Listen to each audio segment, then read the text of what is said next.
What a result! Robbie Capito, he has made the breakthrough at the UK Open.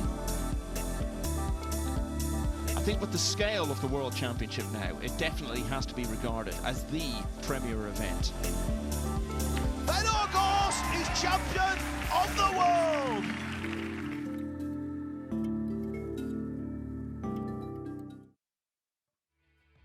And the central theme in that, and indeed last season as well, so many of our finals have been really tight, many of them going hill-hill. Yeah, absolutely. And I'll tell you, it's just a credit to the players, of course, just heating up as the events go on. You can see some scores on the outer tables going on while our players are still warming up for our TV match. But yeah, it's just been either incredibly close, hill so many times, or when the exception of what you would call landslide win, it's just been an incredible performance by one player that kind of takes the cake. On table 15, just about to start, I think it's fair to say those two have plenty of experience. Niels Feijen against Ralph Souquet. They've got experience to burn. Albin Auschen, 6-5 up on Lin Ta Li. Ho Ping Han, the least well-known, the least decorated, and the youngest of the Ko brothers, 5-4 up on Liu Hui Chan. Ko Ping Yi pulling away from Darren Appleton now at 8-5. We know about Johan Chua with that slender lead. Labino Marcage, complete unknown to me. He's 6-5 up on Nick Vandenberg. He has lost a match in this tournament to Francisco Sanchez Ruiz, but clearly capable of holding a cue stick.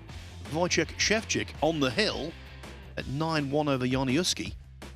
Oliver Szolnocki in command against John Morra at 8-1.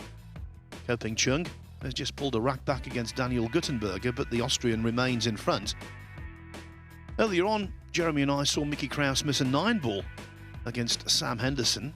Henderson tidied up in that rack, but he's 7-5 down overall.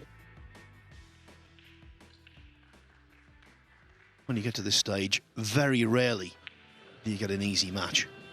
And this most certainly is not an easy match. Spain against Austria, two players who know each other well. The only difference between these two right now in this tournament, FSR is undefeated. He's won 3 out of 3. Max Lechner had to battle back on the one-loss side of the draw. In fact, the way the schedule worked out, he had to play 3 matches yesterday. He started off with an 8-1 win over Hendrik Franker in the tournament, then lost 9-2 to Do Tae-Kien. He was first up on the main table yesterday morning. I have to say, it was a terribly scrappy and error-strewn match against Pius Labutis, with lots of incident as well. Gripping viewing, actually. Lechner came through 8-7 after being 5-2 down. In mid-match, he wasn't having the best of rolls, I can tell you. So I thought he stuck in there superbly in terms of attitude. And after that win, well, he blossomed. He beat Ivan Caello of Portugal 8-2 before thumping Anton Raga 9-2. Yeah, I thought that was after a scrappy match, like you said, even with a win, it can be a little mental going into future matches, and he settled himself, and really, you know, Max is in great shape, and to get the ball rolling per se, it's not the worst thing in the world for these players to play those multiple matches. Sometimes harder to really come in and know you're only playing 1 or maybe 2 matches, and you maybe kind of get a little over-focused, or maybe let the heart get going a bit. Well, it was a very precise lag from FSR. That's why he gets to break. And we know if he gets his break working, he can be unstoppable. Yeah, absolutely. And you got to believe the one's going to go down at a high rate. Max Lechner, a very good breaker as well. And difficult shot on the 2 here to start, even though close. He's got to cut it backwards, but you got to believe he's going to play it.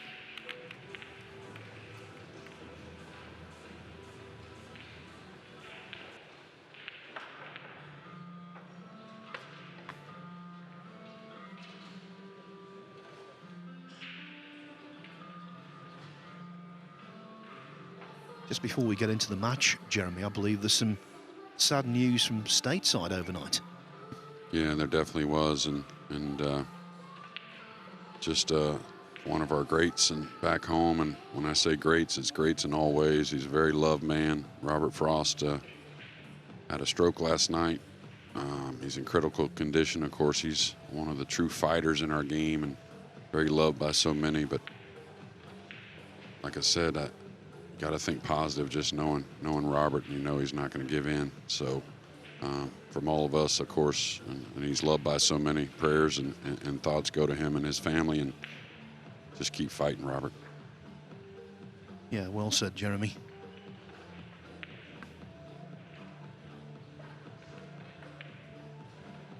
Yeah, he's got the bottom of the cue ball here. So top English doesn't really lead him that great getting on the 3 to get to the 4. So you may see him dig on this and try and draw to the end rail and then back up. Like to level out if he can, but okay, he's going to level out, taking it on. Probably going to be a little distance away from the 3, and that's kind of what I was thinking. You see where the cue ball's at. It was going to be very difficult, not only to pocket the 3, but get any type of position on the pink. So I thought he might go a little aggressive there, knowing it's a tough kind of shot anyways.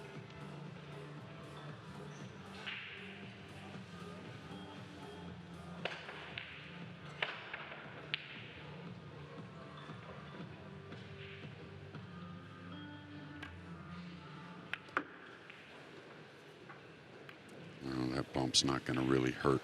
I'll tell you, it's going to get him a little thinner on the 3, but I think he would have been maybe some distance away and not much angle.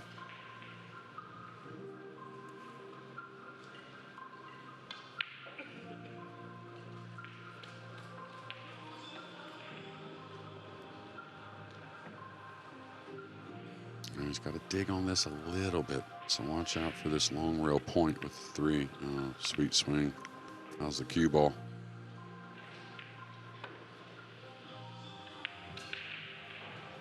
I think he's just gotten just about as good as he can, considering the 5 doesn't pass the 8, the purple 5. So he's going to draw back, maybe get a little thin on the purple, but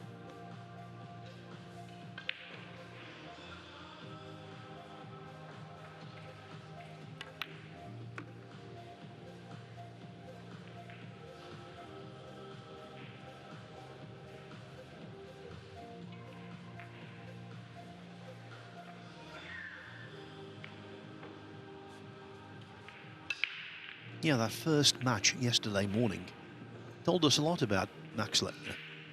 His performance was absolutely nothing to shout out about, to write home about. His attitude in adversity, I thought, was excellent. yeah, and he's been through that. So sometimes it takes a little while to, put the brain together and figure out, how to use it in tough times. And I think I commented yesterday with Michael, we don't have caddies out there, right? We don't have our ring guy or cut guy in the corner.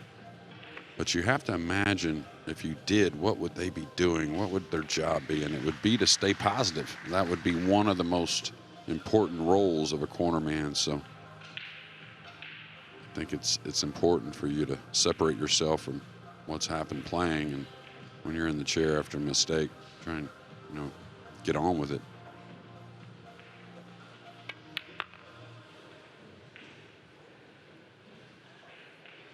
You can see him piecing together a nice rack. All right, can check this with outside. Could go with inside 2 cushions as well.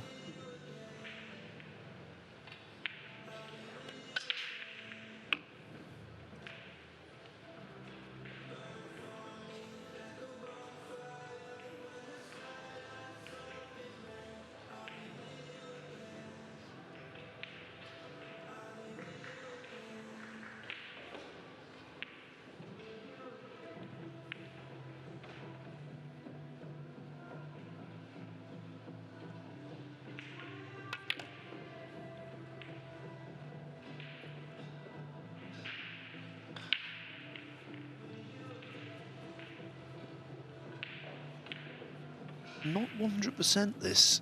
He should make it, but there is just a scintilla of doubt.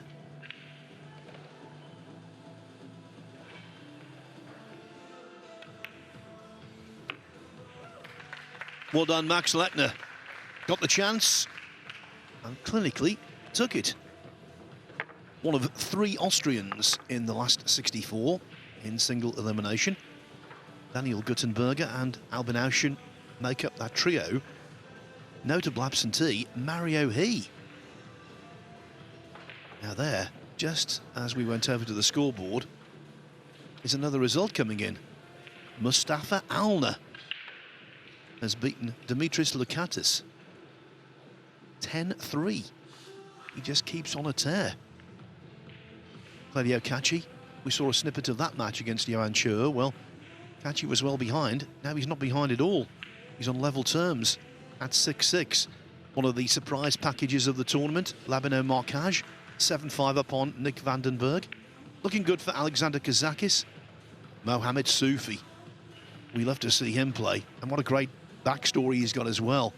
He's on the hill against Cliff Castelline of Belgium at 9-8. Mickey Kraus, he's had the best year of his pool life so far. Won the Mes Bucharest Open and several other deep runs. He leads Sam Henderson 9-5. Ko Ping Chung still behind against Daniel Guttenberger at 7-6. And Oliver Sholnocki 8 up with 9 to play against John Morrow. Yeah, our first look here at Max after a nice clearance in the first game.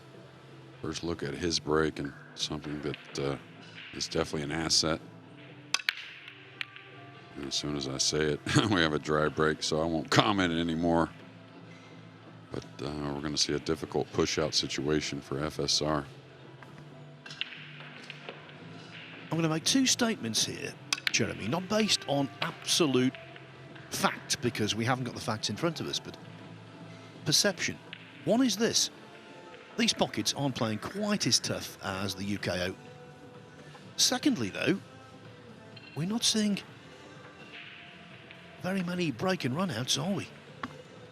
Yeah, I think there's a combination of a few things. Maybe, you know, there's a little bit of the human effect sometimes with racking the balls, and the referees doing very, very good overall. But even when players are making the 1 and the side, you know, we changed the rule to the placement of the 2 just because the stress of the players trying to make the 1. So now the 2's racked on the corners, the wings, we'd say, either in the back or on the 2 corners of the rack, and it just makes for a little bit tougher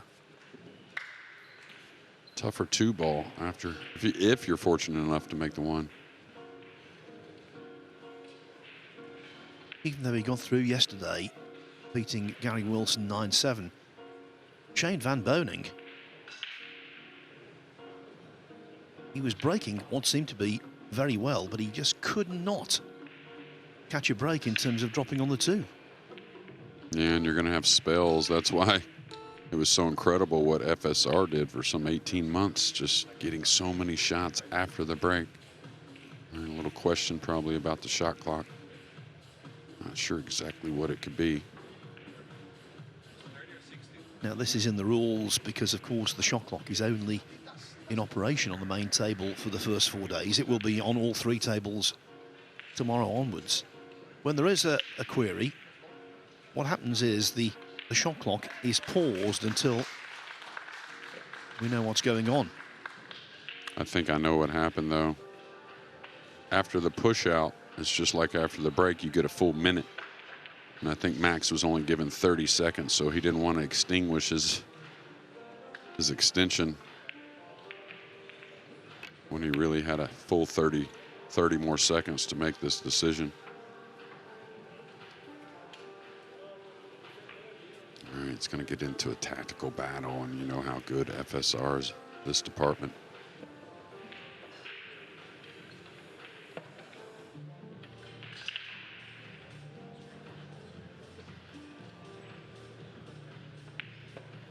The reason why there's so much pressure on this 1 ball, you can see the 2 over the lower right corner, so really doesn't take much of a shot on the 1 to get the run started.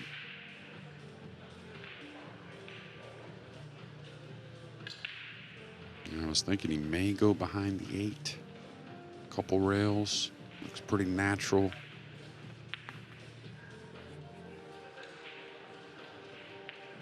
Oh, excuse me. I think the 7's actually in the way of that path. So, is he playing something soft here?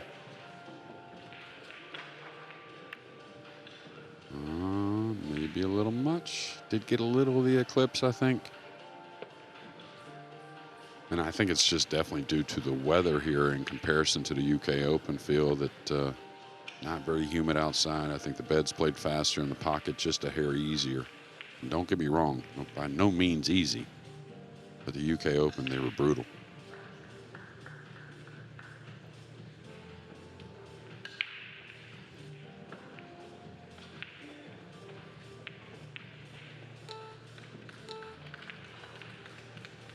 It's going to be a little light.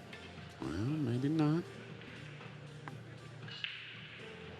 In the last few moments, we've had a series of results. Mohamed Soufi on table 2 beat Cliff Castelline 10-8. Kopin Yi doubled up on Darren Appleton at 10-5. Mark Bosch the same over Adam Stankovic.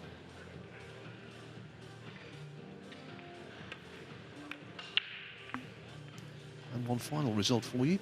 ML Andre Gangflow beat Yuma Dorner 10-2. Well, he's been a little quiet this year, but I was asked at the beginning of the year who I thought maybe the surprise player of the year that you don't expect, and that was my pick, Gangflow. A while ago now, Joshua Filler came through 10-4 against Jonas Suto Camino. He plays Labino Marcage or Nick Vandenberg next.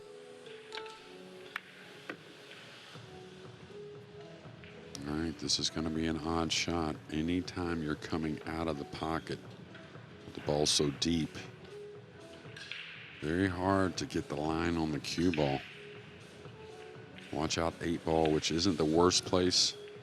I don't know if I would try to pass the side here. I think you're really flirting with the scratch or maybe even getting a little hook on the cue ball and may end up behind the 8. This requires a very thin hit, and he's really got to smooth this ball. Oh, that's a great shot. Really good.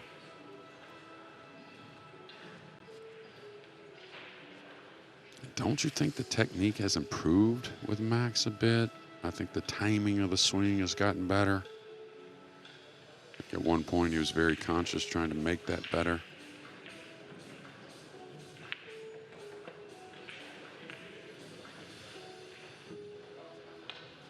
So many attributes are required. Obviously, ability, dedication. We talked about attitude, technique, and also confidence. You've got all 5 at the same time. You're on to a winner.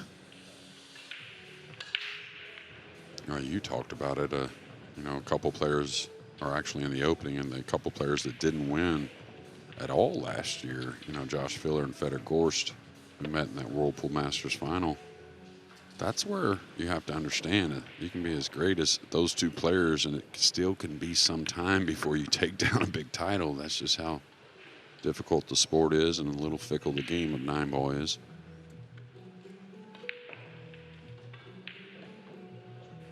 Fedor Gorst is going to go on table 5 shortly. In the last 64, he plays a little-known Spaniard by the name of Salvador Garcia.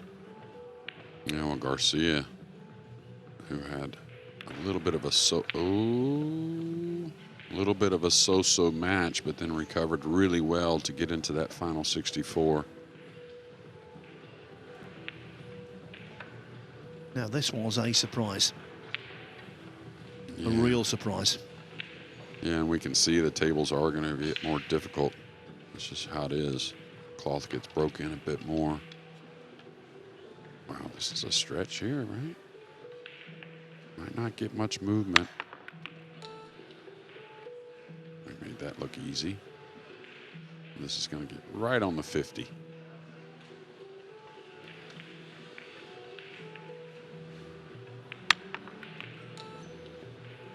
Yeah, that means the 50-yard line. It's a an American football gridiron reference, which means it's basically in between, halfway house.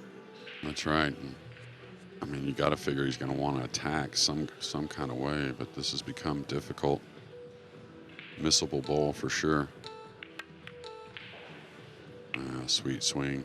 And a very confident swing as well, adding a ton of side spin.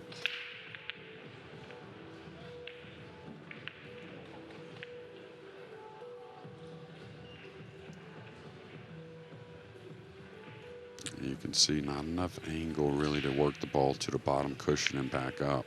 So he's going to play somewhat short side. So this is necessary to get a little bit of an angle on the 8, but you don't want too much because then the 8 becomes very missable. He's going to fall really nice. Got a little behind it, Phil. And you have, of course, played some cue sports in your time, and anytime you have kind of that blind pocket, especially when nerves are high, this is a missable ball. And that corner has been the toughest all week.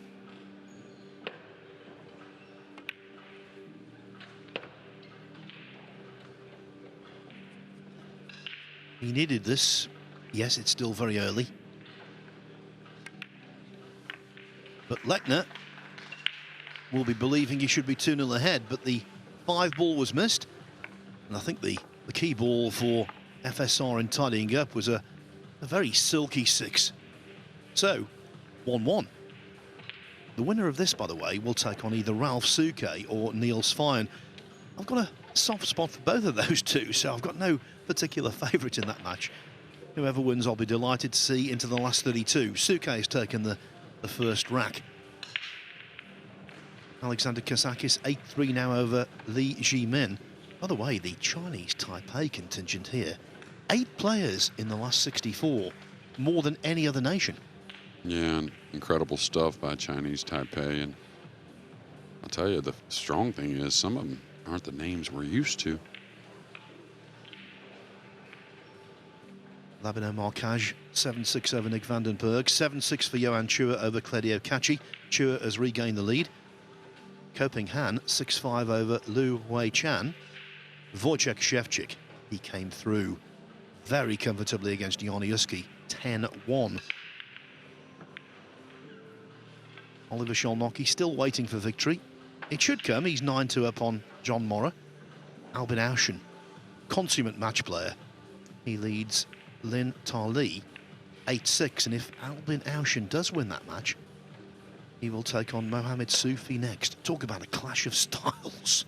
Yeah, they met, was it the semis or quarters there in Poland in the World Championships? I think it was the semis. It was, and Soufi had a wonderful run, didn't he? Run of the balls and played very well. In addition, just when you think, can FSR make the most of his break and pull ahead, this happens. Scratching off the break, it's been so common. Yeah, those kisses on the cut break, you're swinging the cue ball back into the rack. Sometimes those kisses result in a golden break, but I'd say more often than not, it becomes a little bit of a negative theme, those kisses, but it's part of it. Well, all the racks we've seen on this table over the first 3 and a bit days, and we've seen 1 golden break. Well, Michael and I caught a couple, I think, 2 days ago, I think, so. Yeah, see. I just get the 1. No excitement for me. Well, you got to believe there's going to be some at a crucial time, and it seems like SVB gets 1 or 2 every tournament. I wonder why he played that like that. Now he's got a negative angle going away from the pink with some traffic. He had something in mind to move the 8, and I'm not sure, maybe trying to open up the purple a little bit, but the purple's a few shots away. So interesting play. Now he's got to swing the ball, I think, and find some type of 2 or 3 rail path to the pink 4.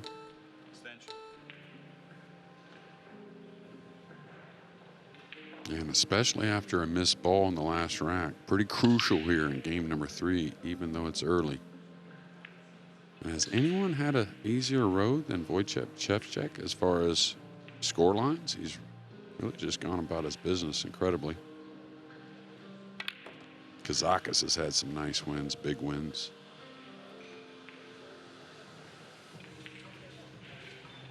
Nice recovery. Probably another draw stroke here, one rail off the left side cushion.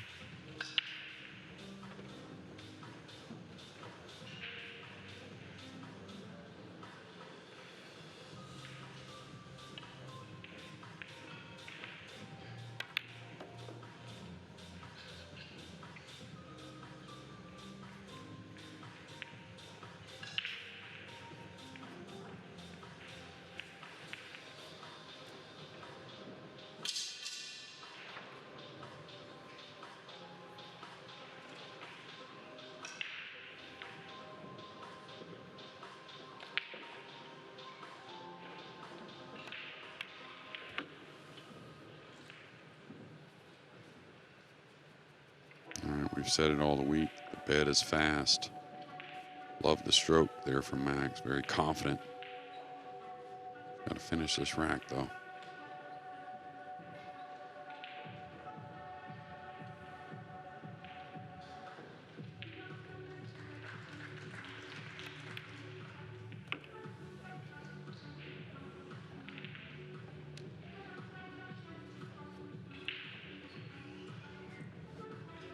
Is this a little tight?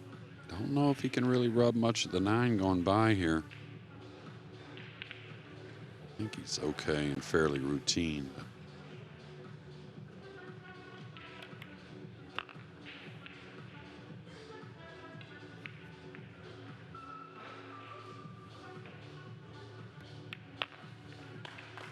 Lechner back in front. Scratching on the brake, FSR proved costly. Now, a little earlier on, after a defeat yesterday, actually, sent him to the losers' qualification round, Joshua Filler looked in much better form. It was a well-surrounded table 15 right in the centre of this arena, and this was the winning 9-ball. Overcoming a really good Spanish player, Jonas Suto Camino, by 10 racks to 4. So Filler now awaits either Labino Marquage or Nick Vandenberg in the last 32. Marquage 7-6 up. I can tell you Claudio Cacci back on level terms again with Johan Chur at 7-7. Koping Chung, he was 7-6 down to Daniel Guttenberger. Now though, the US Open champion is 8-7 up. Sam Henderson fighting really well against Mickey Kraus. Kraus's lead reduced to 9-8. The snooker star Gary Wilson, he scraped through yesterday, beating Liu Riteng 9-8. That was in losers qualification. Well, he's taken the first rack from Sanyan Perlovanovic. Alexander Kazakis still on the hill against Li Jimen at 9-3. Defending champion David Al-Qaidi on paper had a good draw against Ricardo Goodjar, and he's 2-0 ahead. Here's the Spaniard. And Eklund Kachi's conqueror, Fitim Haradinaj, has taken the first rack from Wu Kunlin. Chris Melling also drawing first blood against Ramazan Akhdag.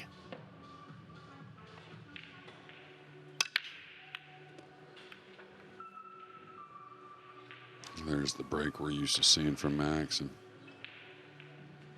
another push out coming, but or assume a push out. Could have a little sneak peek at the blue, but I think the brown is in the way.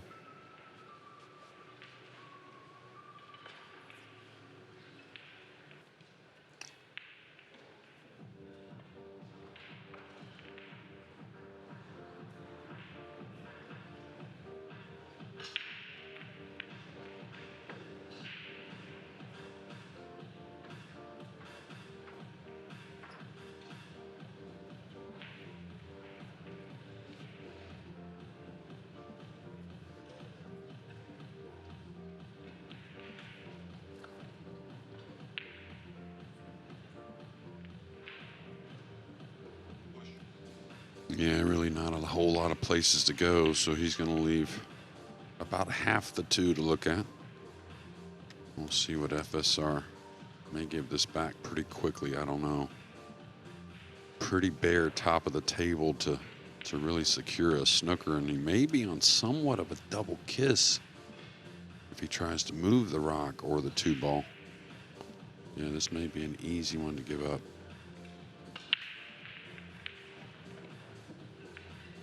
But he couldn't push out to a pocketable 2-ball. So I'm not really sure what the plan is here. Again, definitely needs some side spin to avoid a double kiss, and may still be difficult to do so with side spin. May just try and get to the end rail with the cue ball, giving a look at the 2. He did get by there, but it was always going to be difficult. That's why it was such an easy pass and decision for FSR.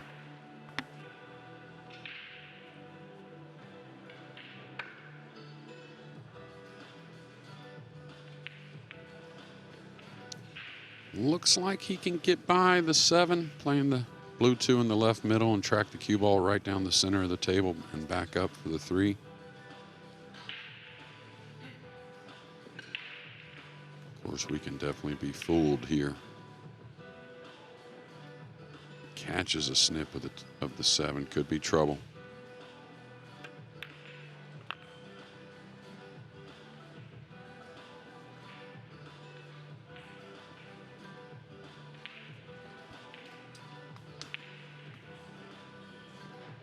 And the bed this week, the speed it's playing, field kind of reminds me of the Mosconi.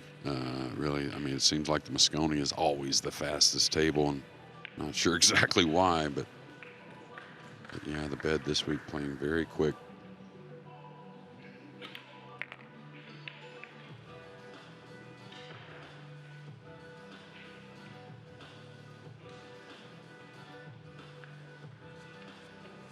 FSR knows all about the Mosconi Cup.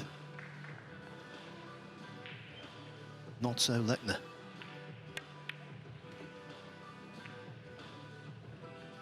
One of those, though, knocking on the door. Yeah, absolutely. And FSR has played, what, 2 Mosconis now? And I think he'd tell you hasn't played his best Mosconi, hadn't had his best Mosconi performance compared to some other things, but did improve for sure. And he's certainly going to be on more teams, so going to be a huge asset moving forward for that European continent. I'm not going to name any names here because it's not important.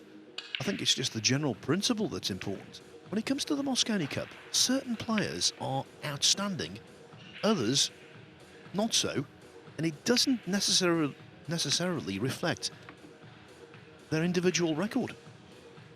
Yeah, I agree. I mean, I've played matches in the Mosconi, of course, that I'd like to have back, but I played some matches that I was very happy, but, you know, just happened to get beat.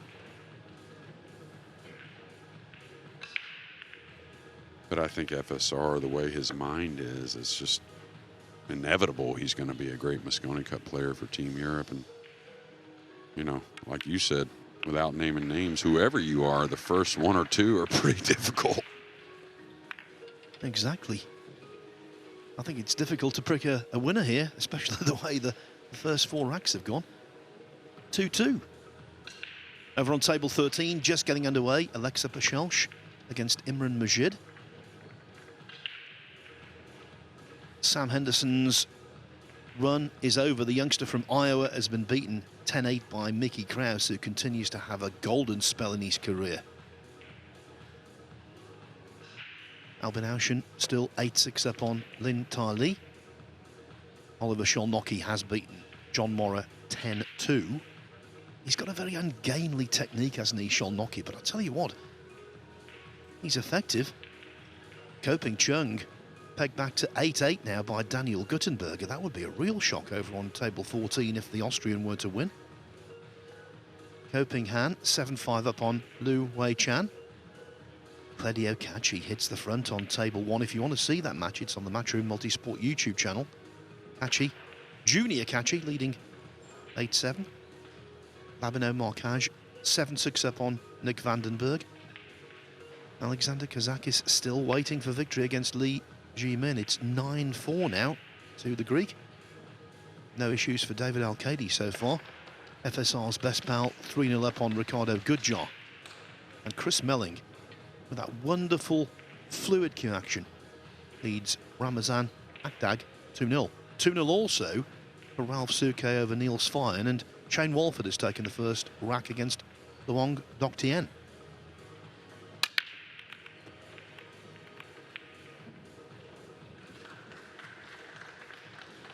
Well, we talk about it towards the end of the match, but it seems like it's going to be one of those matches with a lot of push-outs, so that becomes tactically, or a tactical battle usually because you're just not going to push out to too many offensive shots. If the 2-ball was still at school, it would be in detention because it's been very naughty this week. Yeah, you got to grind through some of these matches, and of course at the highest level, playing for your livelihood, these players, they're going to exert a lot of energy with the brain with these types of matches, trying not to give their opponents much. I'm surprised he's rolling out to a piece of this, maybe. That's what he's looking at. I thought it'd be some kind of kick shot on the blue two, but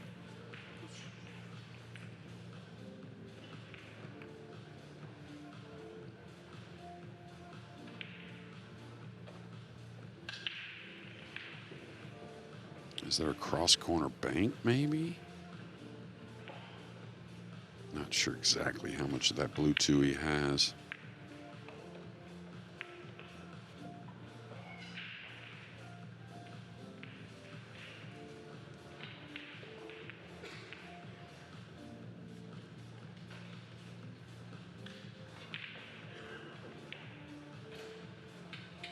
That's a good look. He has a lot of the blue two, so gotta believe he's gonna figure out something he likes.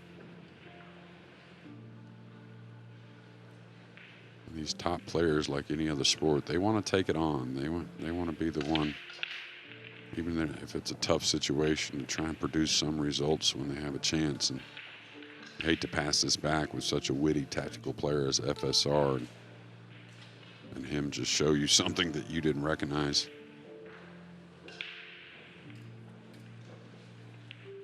Now what he's looking at is banging the two around in between the 4-6, 3 rails, and maybe stunning towards the 6. He's got to cut it a bit. This is difficult. Tell you, I'd really look at that cross corner bank. I think it's there and somewhat safe.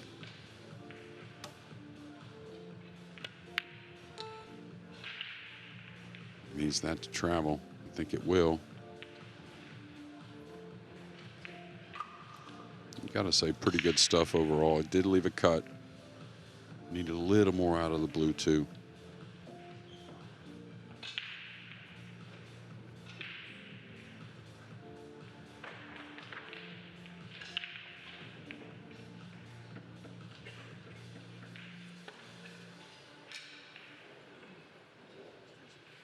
Maybe looking to cut this in with a little inside English. That'd be left spin. Kind of straightening the cue ball out. Coming one rail down below the 3, maybe. I don't think it really agrees with coming up and down. I think that's kind of forcing it. I think the speed is really kind of a lag speed. And just drop below the 3.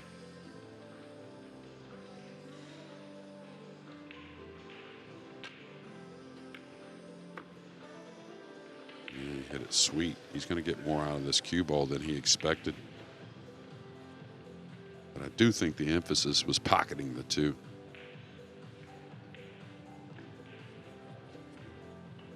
All right, not hard here to utilize the 5-7-8 to hide the cue ball.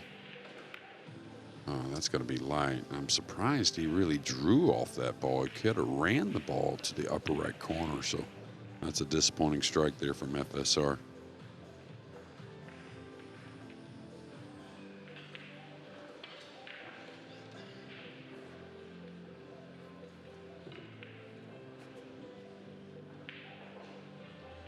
Kind of an odd shot here. Trying to bank the 3 back up to the top rail. Trying to use the 9 for safety. Could easily overcut this and not get the speed on the 3.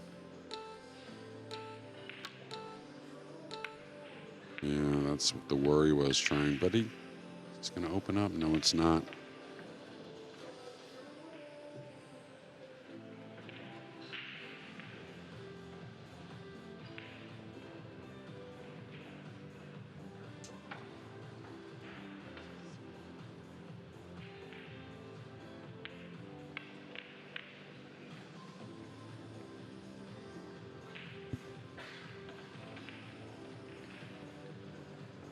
All right, coming off the right side of the 3.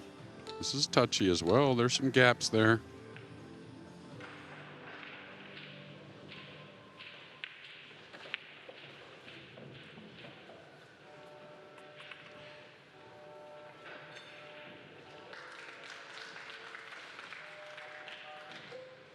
Wasn't sure, left the main cue on the table.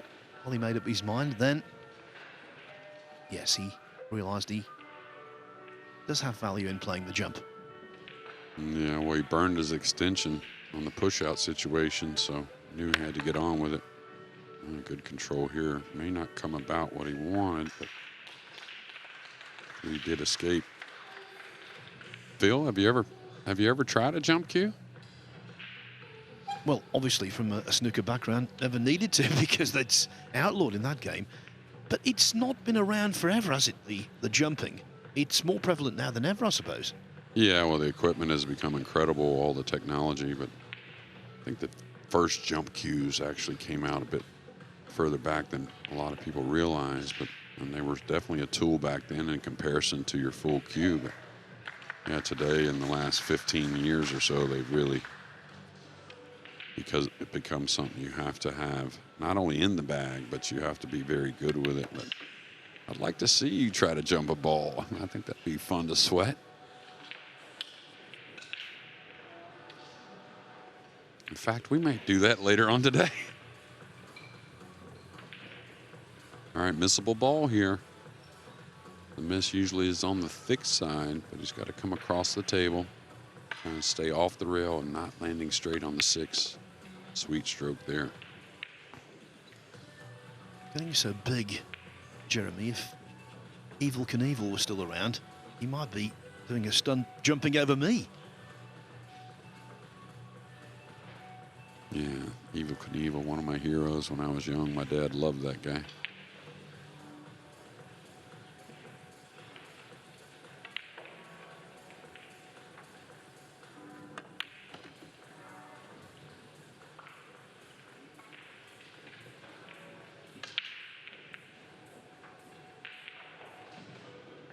What you got to love about FSR is, of course, we all want great position, but when he's playing his best, it's really about that flow and knowing he can knock them balls in.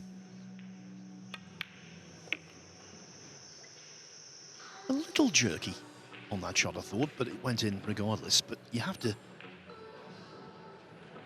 point that out.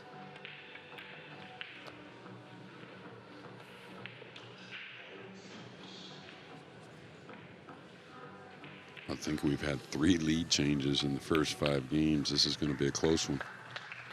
Yeah, Lechner 1-0 into 1 ahead, but now he's behind it 3-2. Alexa Pachel's just taken the first rack from Imran Majid, the veteran from the UK. Gary Wilson. He's 2-0 up on Sanyan Polovanovic. My dark horse on the first morning, I mentioned this, Victor Zielinski I fancied. Well, he's just starting out on table 25 against Dennis Graber. Albin Aushin is through, looking to regain former glories. He's beaten Lin Tali 10-6. He now plays Mohamed Soufi. That should be so intriguing. Ko Ping Chung having a real battle with Daniel Guttenberger, but Ko is on the hill now at 9-8. Ko Ping Chung has a younger brother called Ko Ping Han. He is 7-7 with Liu Wei Chan. It's 8-8. Johan Chua and Claudio Cacci. 8-6 for Labano Marcage over Nick Vandenberg. Alexander Kazakis is through, beating Li Jimin 10-4. One-way traffic for David Alcadi over Ricardo Gudja. Al-Qaedi leading 5-0. Fitim Haridinaj, 2-1 up on Wu Kun Lin. 2-1 is also the scoreline for Chris Melling over Ramazan Akdag. Shane Walford, US Mosconi player last year, 2-0 up on Luong Dok Tien. Make that 3-0 as I speak. And Nick Malai of Albania has taken the first rack from Matthias Snigodsky. 2-2, Niels Fine and Ralph Suke.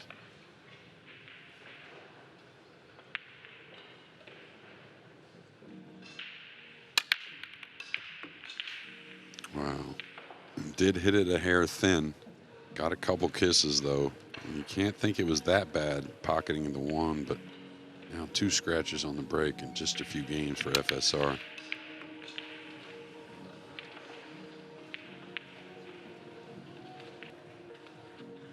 Yeah, you can see tricky rack, though, even with ball in hand. Got to work the cue ball up and down a little bit.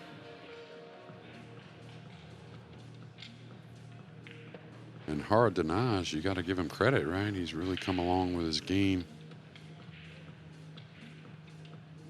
Was it Kachi he beat last night? I believe it was. It was.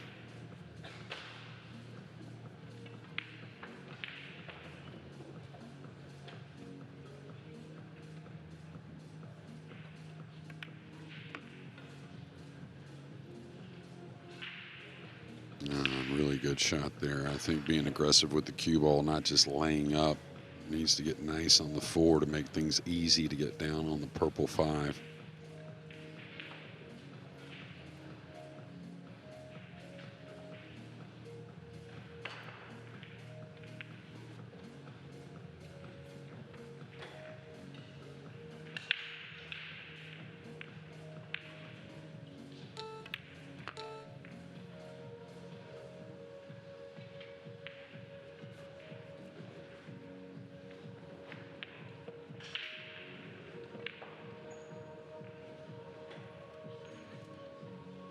A meeting of the nice guys, these two.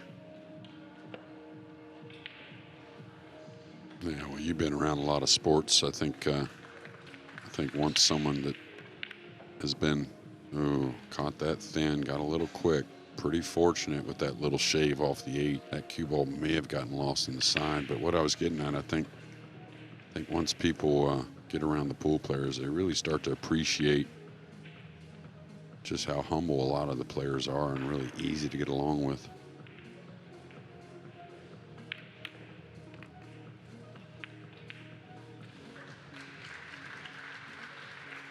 Yeah, could not agree more. Very welcoming and always happy to oblige fans, and yeah, they know what it's all about.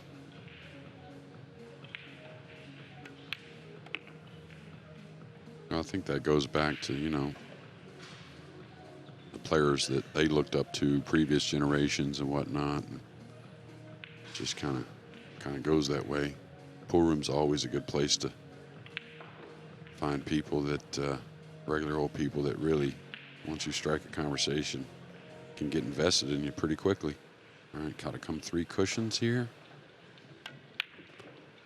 Oh, really good. Really good.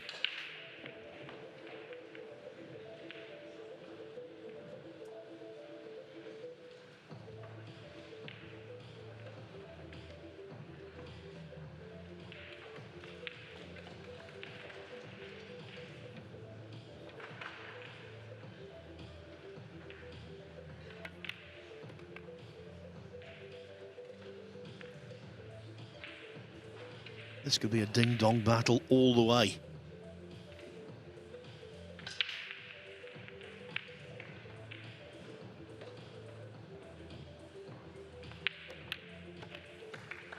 Again, no separation.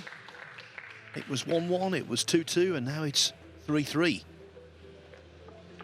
Sanyan Pelovanovic has taken his first rack of the day. He's 2-1 down to Gary Wilson.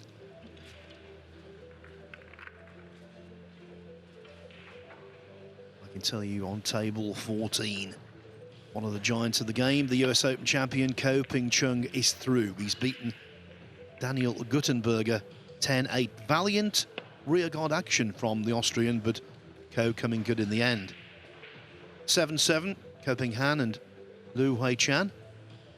Pledio Kachi, the youngster from Albania, on the hill against Johan Chua, 9-8. Although he's not in an enviable position here. This match, by the way, being streamed on the Matchroom Multisport YouTube channel, as indeed will all of the action today on Table 1. Yeah, remember that missed 6 ball to go up 7-4 prior to this match. We had our eyes on it. It's been a fight ever since.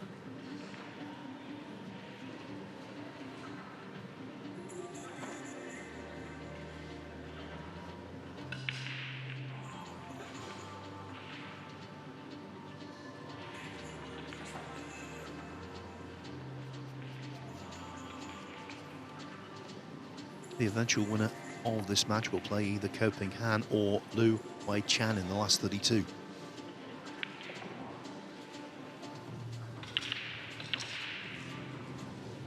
Making contact paramount. Yeah, especially with the 3-6. An ugly situation no matter who is in position to get on it. So huge hit here on the blue 2.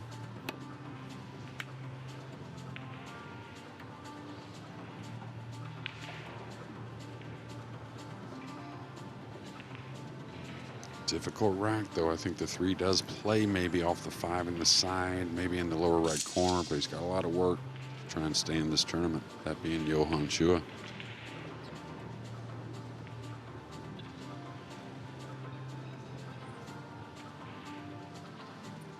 And how many times do we have a major World 9-Ball Tour ranking event where there is no Filipino in the last 32?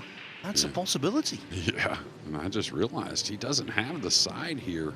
He's got to take this in the corner, maybe play a safety behind the purple. That's pretty natural, but we all know Chua. Right? Well, he's queuing like it does play on the side. We know he's so aggressive.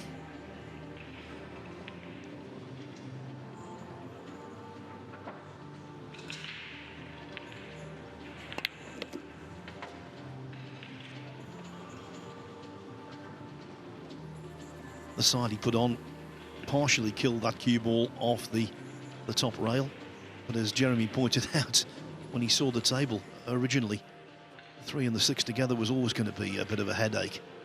We'll keep you informed how that one continues on. Just a reminder, it is on the Matchroom Multisport YouTube channel. Now back here, first 6 racks shared. Oh, and where's that cue ball again? Yeah. Don't know if that can keep happening, but it's been 3 unfortunate kisses for both players. They developed 3 ball in hands after the break.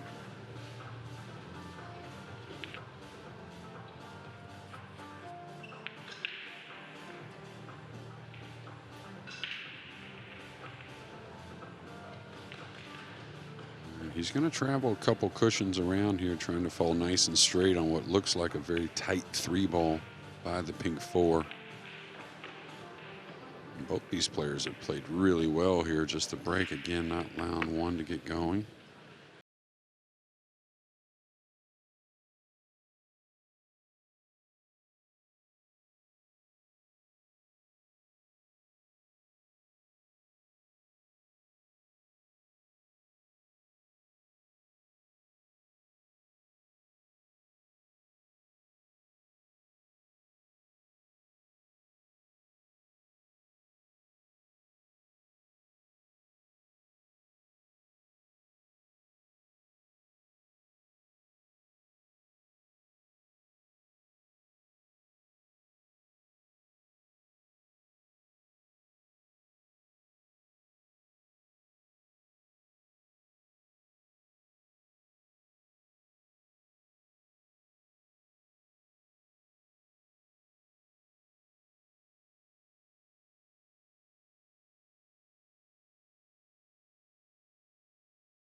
think.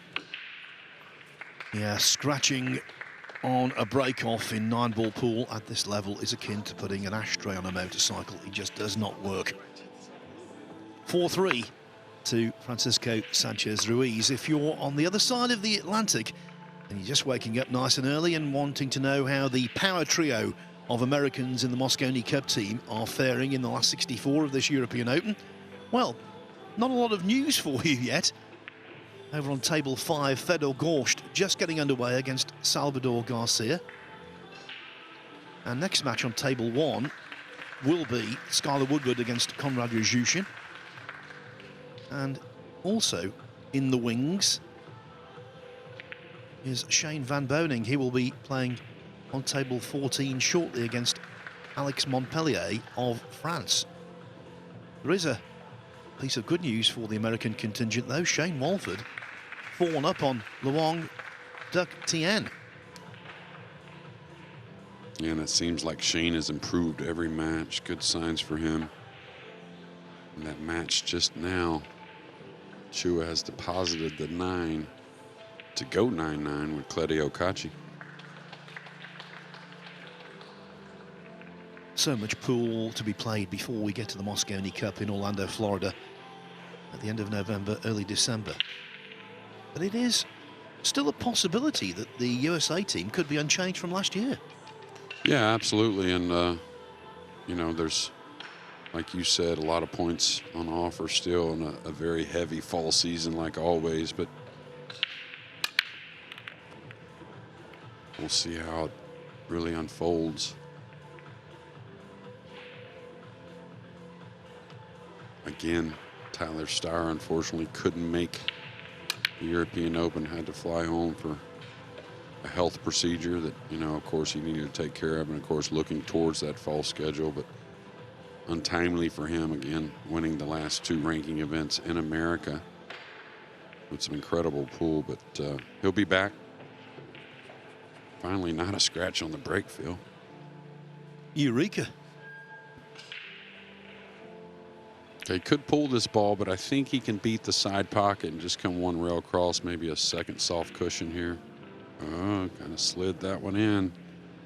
Knew it wasn't perfect right from the get, but did get it down.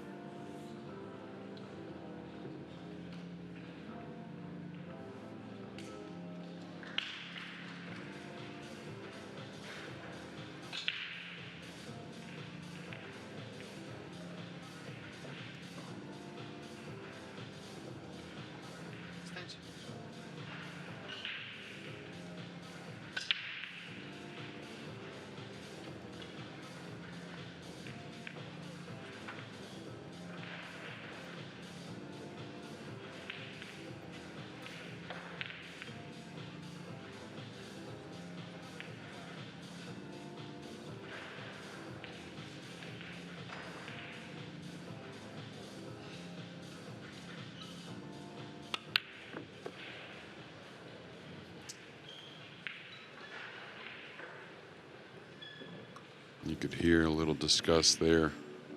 Didn't get the draw on the cue ball to get back behind the pink. Now I don't know, he may be a little thin to attack.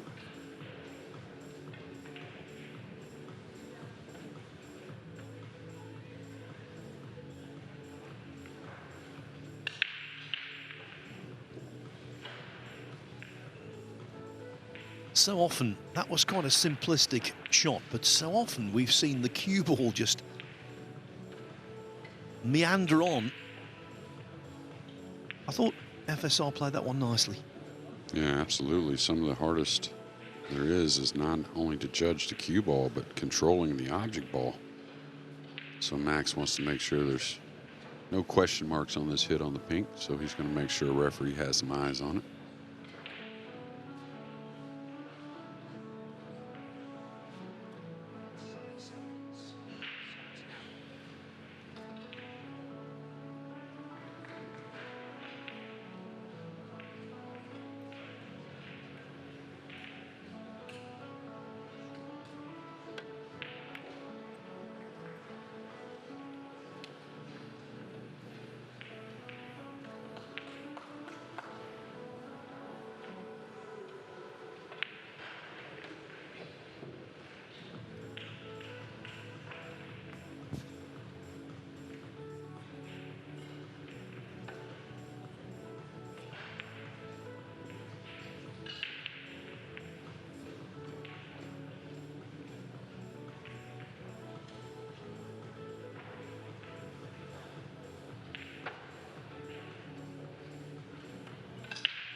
There was a very limited amount of space to get that 4 ball in behind the 8, but of course the blocking ball that FSR hoped for was the 6.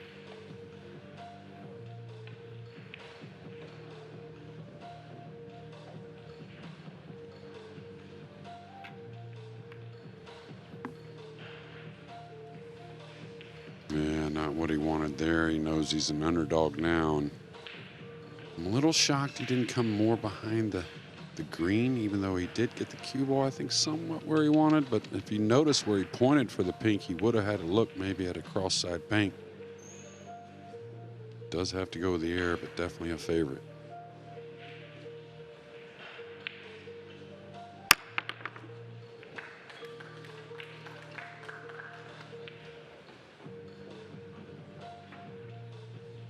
So our first chance to, or at least what looks like a first chance to get a 2-game separation.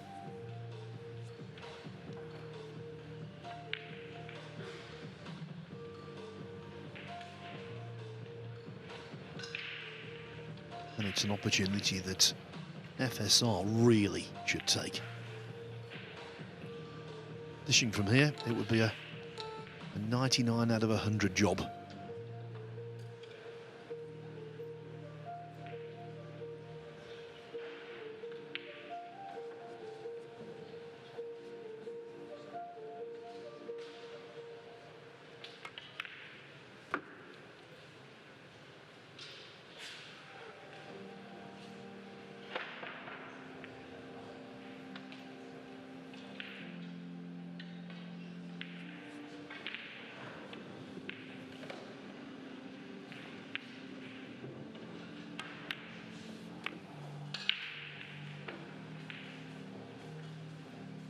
And again, we know how well he breaks the balls, that being FSR. Of course, Max as well. But, you know, minus getting kissed around and maybe losing the cue ball. And FSR looks to be pretty on point. This could get a dangerous position for Max Lechner.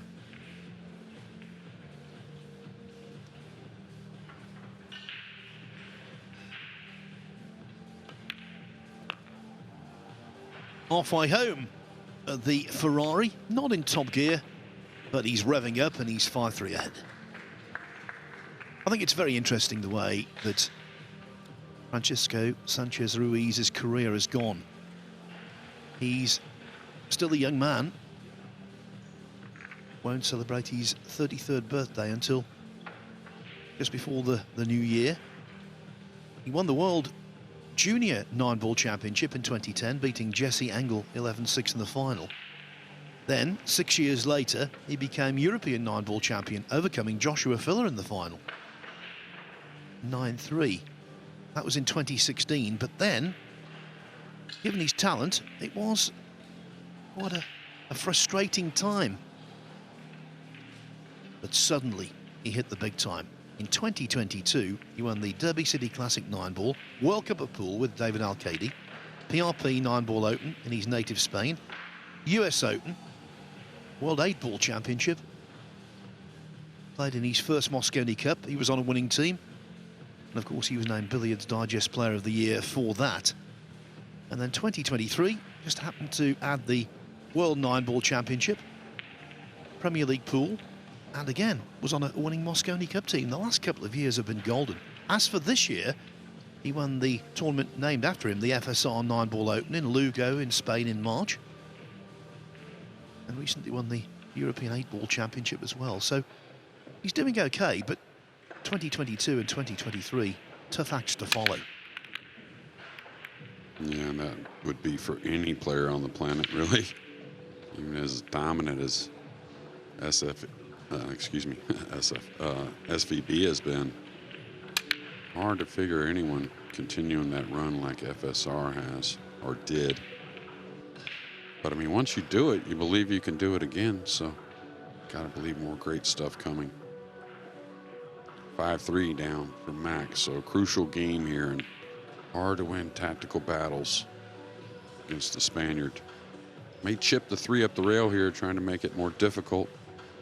Problem with that is you don't want to leave an easy safety off the one where he might plant you behind the purple, something like that. But I think he's got to move the 3 here, really.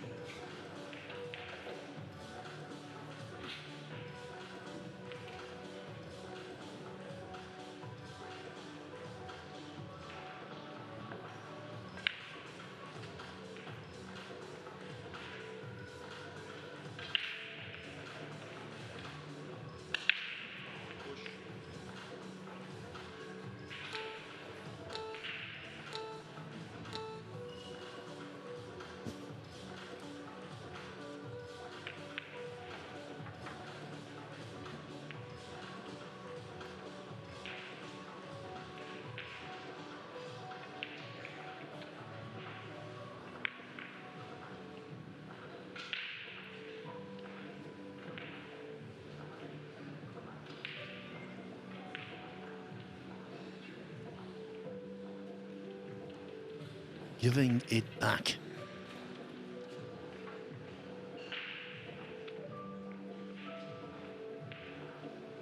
And on table 9, David Al-Qaedi is giving it out. 8-0 up on Ricardo Gudja.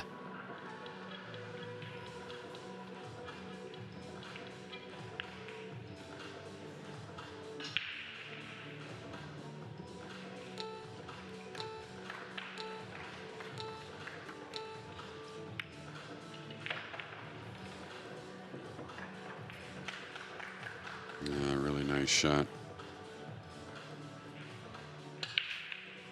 A lot of people may not realize how much pressure was on that shot as well. I mean, it's down by 2 games.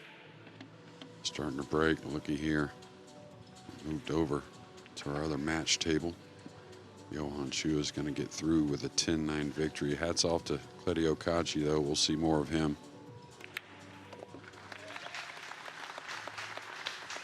It was by the skin of his teeth, but watch out for Johan Chur. 10-9. Cacci, it was a great learning experience, but of course that will be no consolation right now. Chur awaits Koping Han or Liu Wei Chan in the next round. It's 8-8 there on table 6.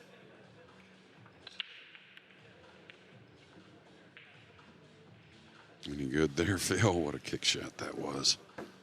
It's perfect speed and definitely intended, trying to get the cue ball to drift back by the pink. Don't know if the 9 is impeding this jump shot here. The pink 4 getting over that, not much of a concern, but is he looking at a rail first between the 6-9? This is going to be something special if he can pull this off.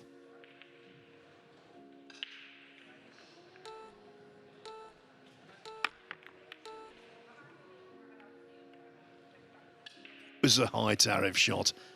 He's made something of a mess of it, and look at this table now. Okay, not ideal, but it will be one that FSR can solve. Yeah, that's what you call rearranging the furniture there. Really kind of moved a lot of balls, and you know, he's put the 7 in a somewhat tough position, but gonna have to play a nice shot there from the 6 to the 7. But you can see the first part of the rack. 1, 2, 3, 4, 5, very playable.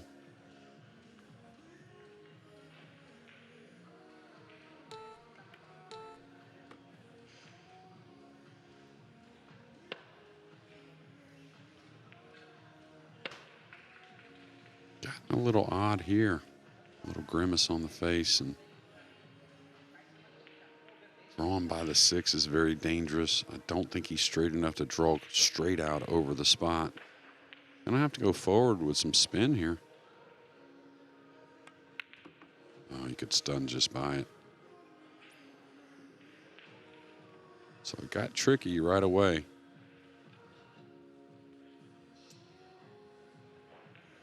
Now, it wasn't identical, but he potted a ball of similar ilk to this in the first rack he won in the match.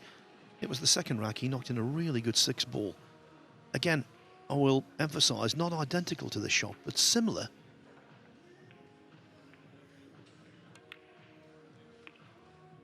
And he pulls that off as well. Yeah, just perfect speed as well to let the English grab coming 2 rails out of the corner. Get a little heavy with that, believe it or not. The spin doesn't grab quite as much. You could end up thin on the pink.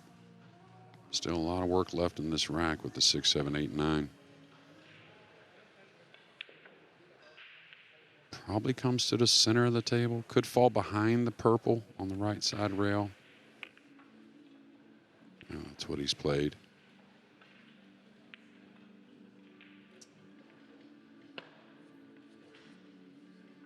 There's not a great angle to get on the 7, you know, very naturally. So he may be aggressive here with the cue ball and come 2 rails and try and get somewhat close to the 6. That way, whatever he falls on with the angle, a little easier to manufacture getting on the 7.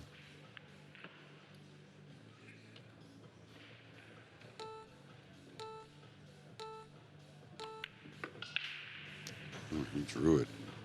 He sacrificed some distance, so he's going to have to make a nice one here. Probably stuns 2 cushions.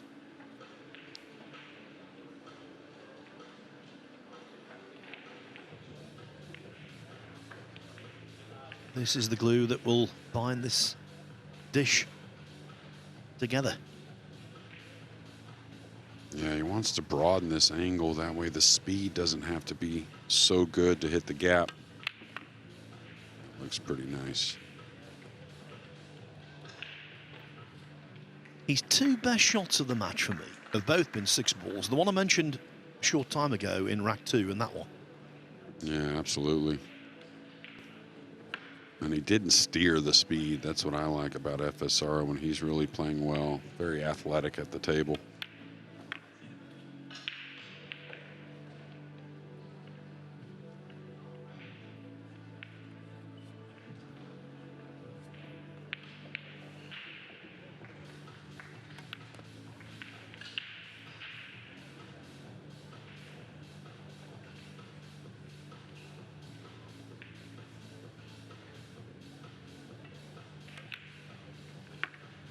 Increasingly worrying times for Max Lechner. From 2-2, Francisco Sanchez Ruiz has won 4 of the next 5 racks, and now there's daylight. He leads 6-3. Let's get these scores given to you. Fedor Gorst, 2-0 up on Salvador Garcia. Alexa Pachelch, 3-1 over Imran Majid. On table 1, we saw the end of the Johan Chua match. Well, replacing that on the Matchroom Multisport YouTube channel will be Skylar Woodward against Konrad Yuzhishin. And of course, Woodward features on that promo slate for the US Open, which will take place later this month.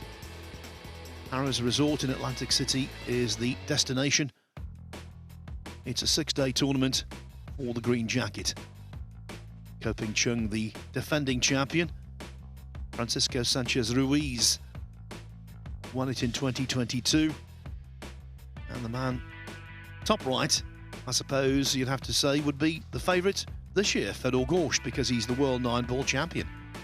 But never discount Shane Van Boening, who's looking to complete that record 6th US Open success. If he does so, I think that would be his greatest achievement in a list of great achievements. Yeah, and he's not done achieving. That's the point, right? Just came off some nice tournaments in America and playing as much pool as he ever has, and he's going to be geared up come Atlantic City in just 10 days' time, I believe. Yeah, 3 big wins in America, geographically well apart. He won it in Washington State, didn't he?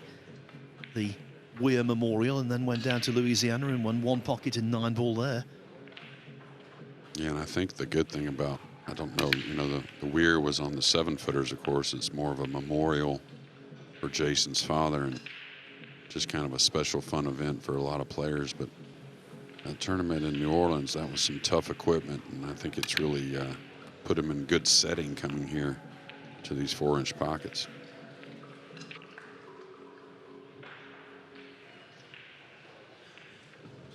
Not in good setting at the moment. Gary Wilson, he won the first 2 racks from Sanyan Pilovanovic.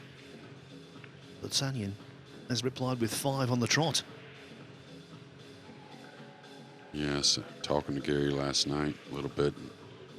Going to take on a push out here with a look at the 2. That just tells you how difficult things are, but didn't know a whole lot about Sanjin, and if you don't, most people do. Gary did not as much. He's getting to know him now, but Sanjin just does everything really well. Wouldn't say he's the best in the room at any of it, but breaks the balls nice, and of course another youngster that's just getting more confidence every time he plays. Yeah, he's marketable, isn't he, Sanjan Pilovanovic? He's been in the commentary box with us a few times.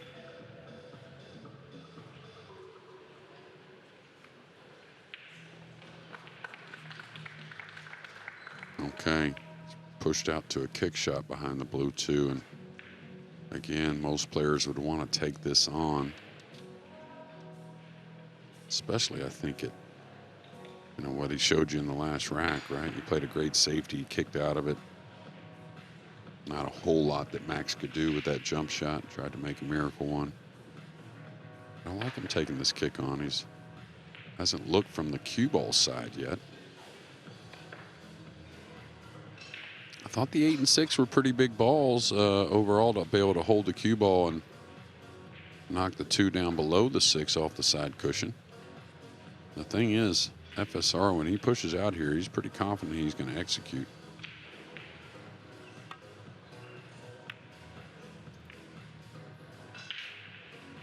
Well, good decision from Max. He's going to get a look.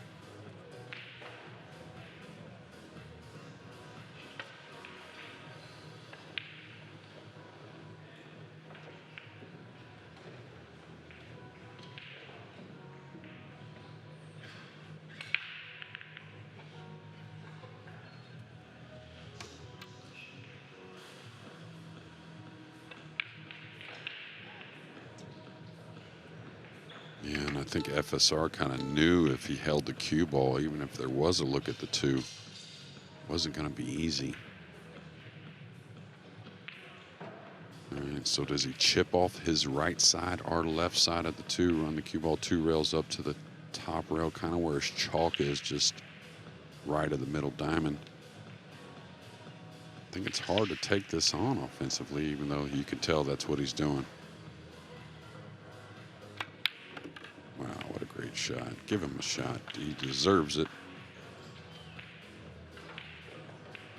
Now, does he take on this thin cut? Probably so.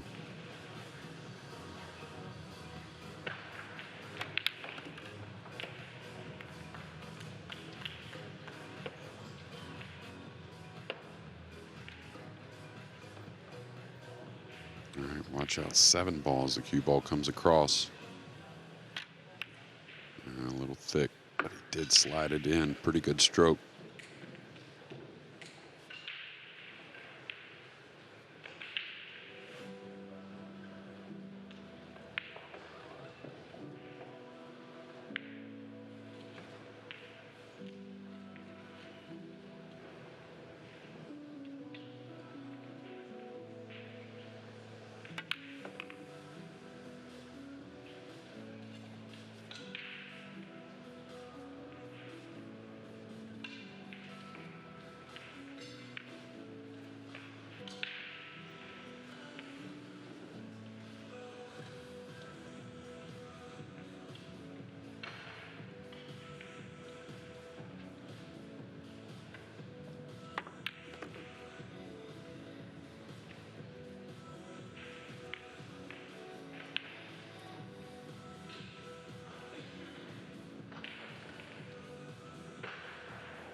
Just a little drawback.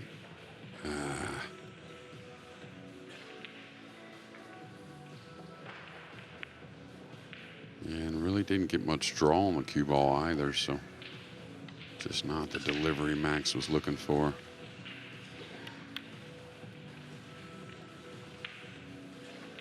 And after making 2 or 3 beautiful shots, that one's going to hurt.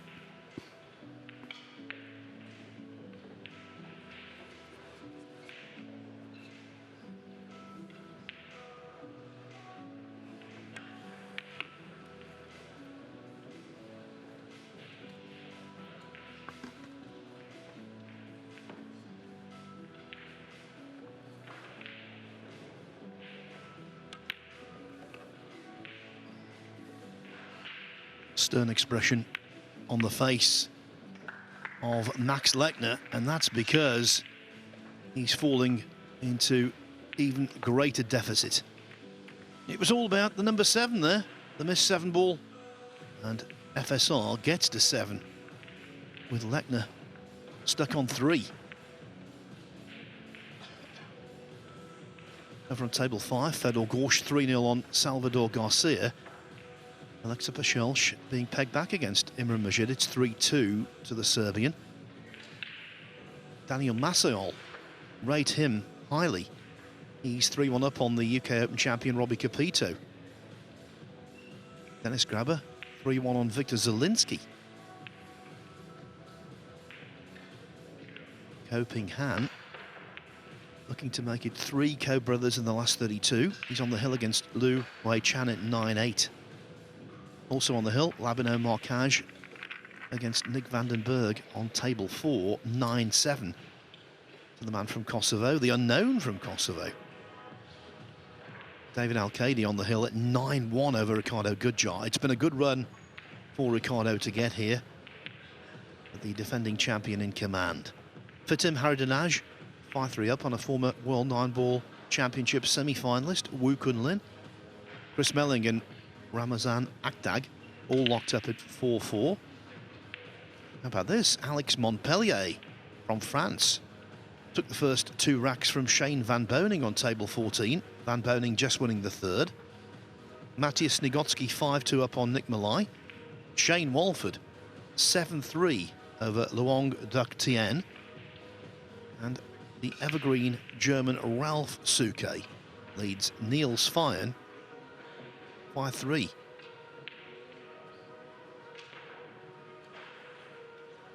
And if Suke were to win that match, he would play either FSR or Lechner next.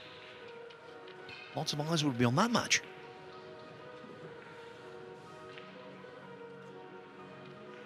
Yeah, well, 2 Hall of Famers there. Of course, Niels getting inducted last year. Can't quite remember what year it was for Ralph Suke. It's been a minute since he was inducted. Of course, one of the greatest ever. Watch out, 9-ball. And again, very hard to get some kind of good look at the blue 2 when they've had a couple looks. It still been some push-out situations.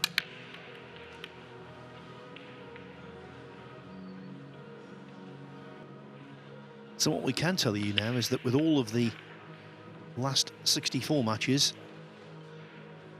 either going on, about to go on, or having been completed, our next action on the main table will be last 32. Again, it will be a race to 10.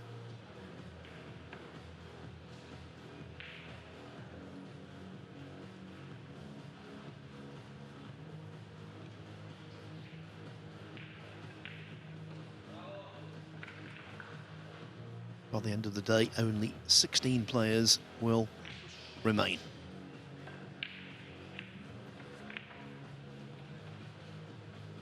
Yeah, he can't push out to an edge here with the 4-9. I think he's got to push out to some type of rail first shot. Maybe he can roll out to a little bit the side of the 2. And that's what he's doing, I think.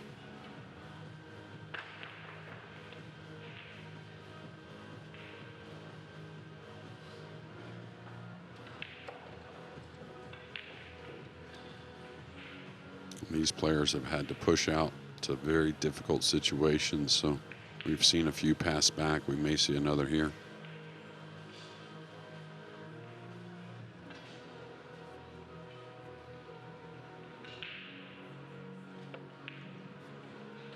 Okay, it is the rail first shot.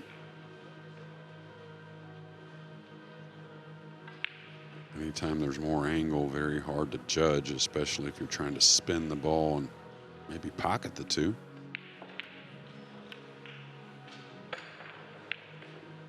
A friendly bump on the pink, I think. He's got an edge at least. Yes, no damage done in terms of immediacy. But Lechner could be in trouble after this. Yeah, he'll just with the 7-3-4 there, he'll just kind of knock the 2, maybe a half diamond off the rail and go up behind the green 6. Missed one of his mark earlier on a similar shot, but this one's hard to miss the mark, and he rarely misses it anyways.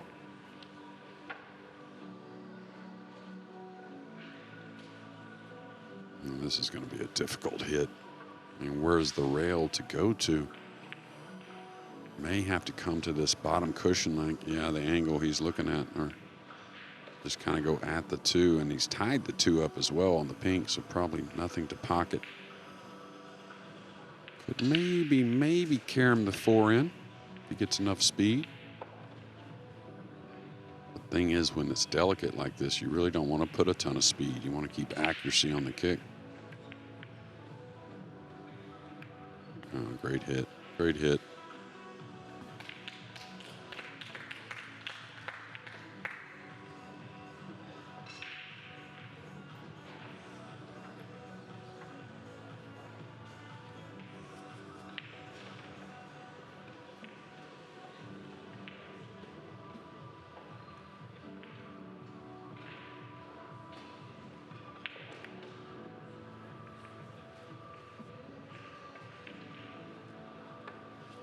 FSR, though, retaining the tactical upper hand.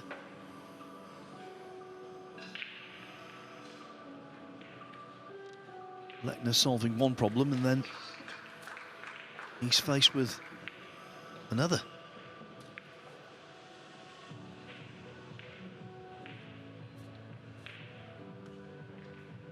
Yeah, this one, though, when the greats go at this type of kick, it's got safety options as well. But a lot of times when they hit it, they kick it in a little more often than you would think. Get a feel of maybe catching that second rail right before the 2, or maybe just directly into it. But this is probably on the fence how he wants to play this, even with more speed, trying to make the 2, or do you want to try and utilize the 4-9 as maybe some type of kick safe? All right, he doesn't want to go too long up the rail. You want to spin into this a little bit. Great shot, Max, and much needed. Great shot, great call as well, Jeremy.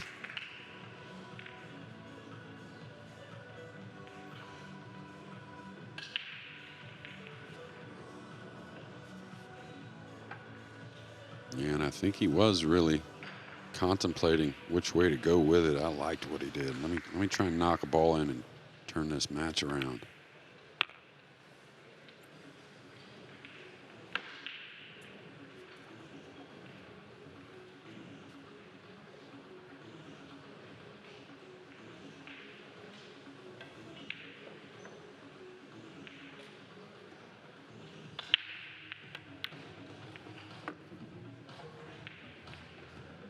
In the previous rack, did all of the hard work before missing that 7 out of nowhere.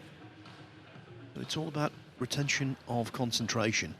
But really here, this is as simple as it gets.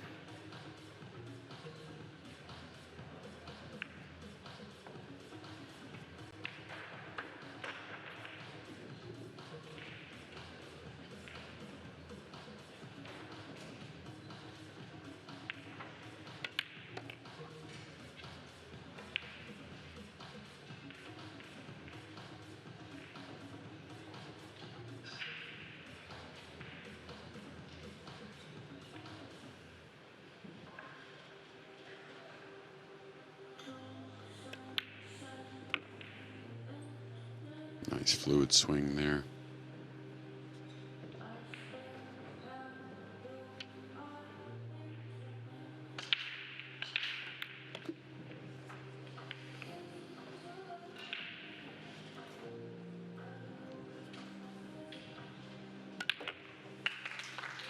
Have we seen the start of a sustained Max Lechner revival? What escape it was on the 2-ball, chipped it in across the top rail and then dished up. He was in danger of falling well behind. Now though, 7-4 seems a whole lot more manageable. Fedor Gorst made a lightning quick start against Salvador Garcia, but Garcia has won the last couple of racks. Gorst leading 3-2 now. Same thing applied with Alexa Pachelch against Imran Majid. Majid made the slower start, but it's 3-3 there. First two racks between Woodward and Yajushin have been shared. Daniel Maciol 3-2 over Robbie Capito. It was 6-2 for Sanyan Pilovanovic over Gary Wilson. Wilson's just won rack 9, desperately needed. Dennis Grabber 3-1 up in the early stages against Victor Zielinski. Koping Han and Lu Wei Chan have gone hill on table 6. It's 9-9 there. For Tim Haridanash, 5-4 up on Wu Kunlin. 5-4 for Chris Melling over Ramazan Agdag. After losing the first two racks, Shane Van Boning back to 2-2 with Alex Montpellier. Matthias Snigotsky 5-2 over Nick Malai. Shane Walford 2 racks away from victory. He leads Luong Doc Tien 8-3. Ralph Suke 5-4 over Niels Fye, and the winner of that plays the winner of this.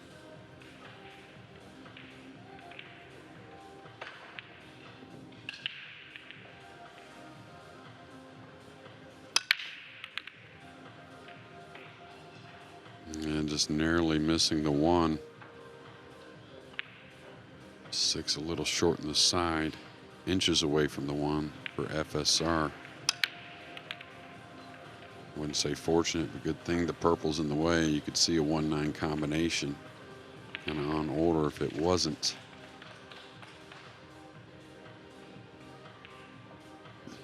A little awkward here. That being the safety on the 1.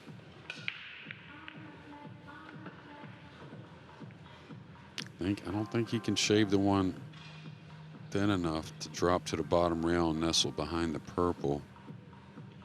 Possibly.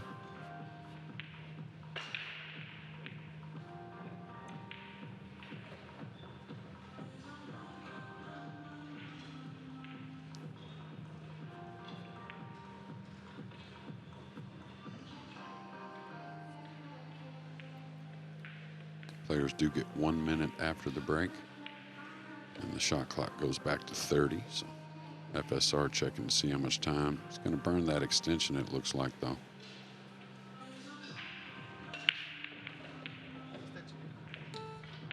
Now, does he cut the 1 by the 9 to the bottom cushion, try and just casually come 1 rail over to the right using the 8 and the 2? I think that's the most simple shot.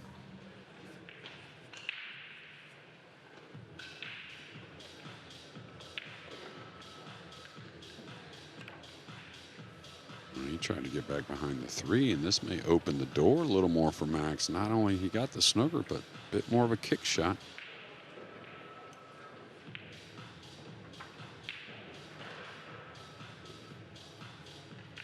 Thought he may try and lay the 1 more on the rail and just use the 8 and the 2 as the snookering balls. Now, do you go for the kick safety here? Phil, with the 6 near the side, you may feel like you can get offensive because the kick safety with the 1 so far up isn't so easy to kind of figure out. I may have kicked this right in the pocket. He kicked in the 2 in the previous rack. That one was on its way, it seemed, but it's hung. Yeah, and that's what I was thinking. He wasn't really trying to play that kick shot. That's not a percentage play. It was more about the safety, but I thought that was tough to judge. Speaking of tough to judge, this ball's a little funny. Not sure if he's going to go rail first to the 2.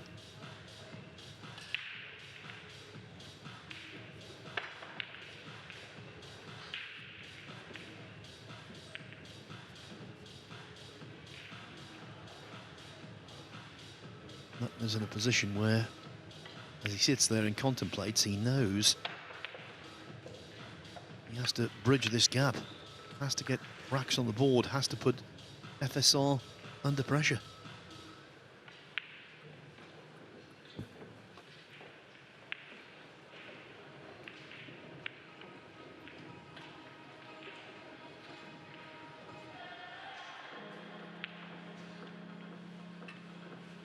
Remember, he was 5-2 down yesterday against Pierce Labutis.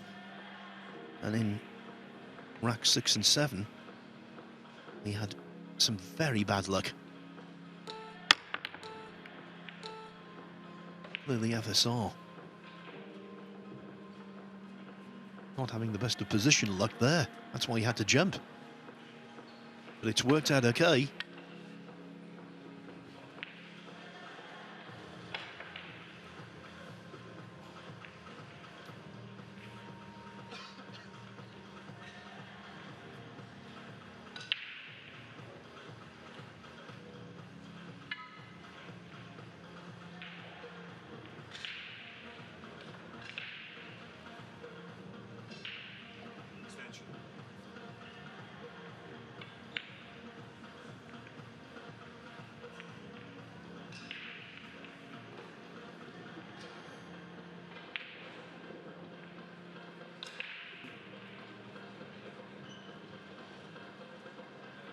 Pretty thin, obviously, on the red 3. No pocket to try and come with one, but he's got to work the cue ball. He's got to get by the 8. I think he can get up maybe behind the 7.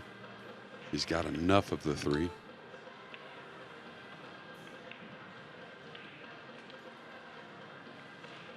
Yeah, and that's just all he had, really.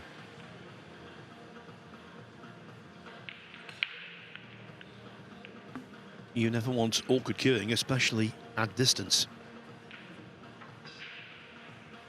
Yeah, at distance, and he's got to put a little speed to try and get some position with the cue ball kind of going towards the right side of the table. So no choice but to attack, though.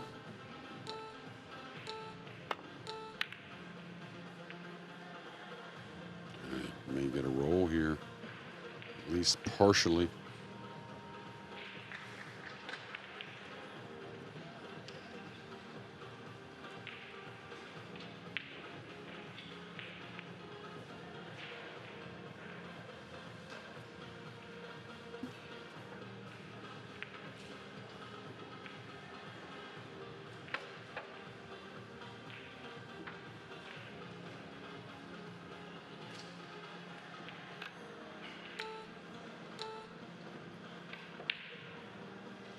Good stuff there from Max, and way to regroup mentally.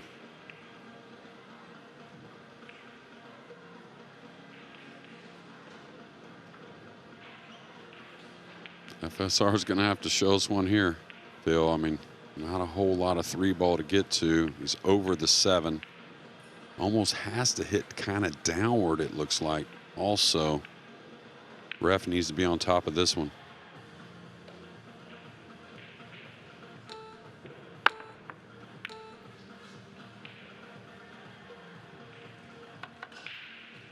What a shot that was, by the way. What a shot. One of the shots of the tournament so far, and that's no exaggeration. Yeah, absolutely. Dug in behind it. That's the most incredible thing about pool players and how great they are. You know, it's infinite, the positions you can have, of course, with so many balls on the table and the 4.5 by 9 pool table, but can't practice all those shots. You just have to kind of go with what you feel. I don't think he was trying to get behind that one. He was trying to hit the 3 first from 2 rails down. But now FSR in prime position. Yeah, the other thing about FSR's brilliance there with that hook was the fact that the shot clock was down to a couple of seconds, so he had to pull the trigger quickly. And now he's in to possibly double up. Probably double up at 8-4. That's a substantial lead.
Akdag 5-5. Same Woo Kun Lin and Fitim Haradinaj. Dennis Grabber 3-2 over Victor Zielinski. Gary Wilson's on the comeback trail, trailing only 6-5 against Sanyan Pilovanovic. Maciol leads Capito 4-3. Yuzhushin 3-2 over Woodward. And it's 4-3 for Pachelch over Majid. And I can tell you Fedor Gorst is getting his own way again on table 5. He's now 5-2 up on Salvador Garcia. The winner of that match to play Pachelch or Majid in the last 32.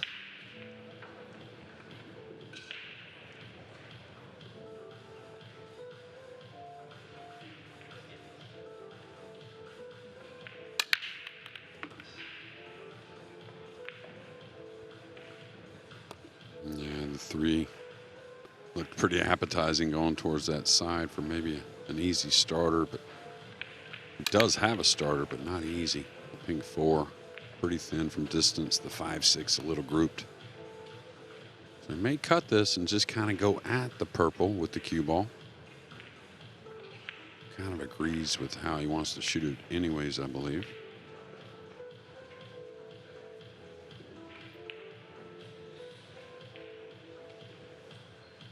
One, two, three off the break.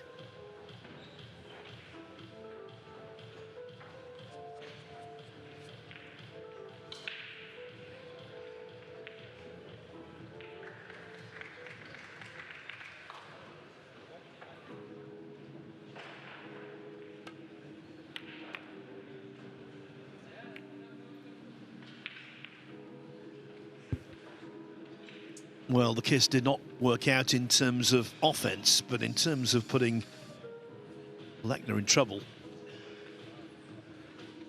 yes. Yeah, this is a little delicate. You know, FSR is so good at how you're supposed to shoot these types of shots. You got to believe he's going to get the plant behind the green 6. But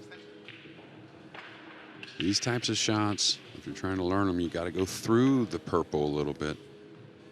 Don't really want to cut it much. That way you get enough speed on the purple to get by the 8, and the cue ball just easily nestles behind the 6. Oh, he drew it. He took a little chance there. I think that had a little something to do with that awkward stretch.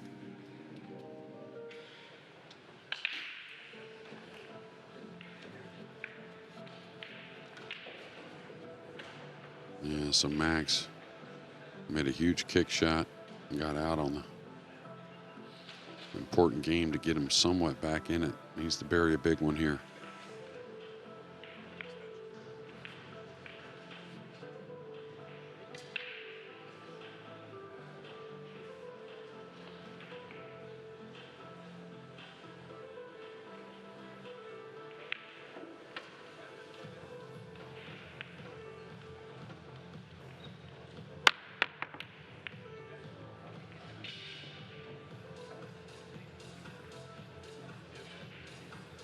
Could have been worse. Yeah. I think it translates all over the world. You know, make him earn it. You may lose the match, but make FSR work. That's certainly what he's done. Not an easy safety either, so not sure what the play is here, Michael. Oh, excuse me, Phil.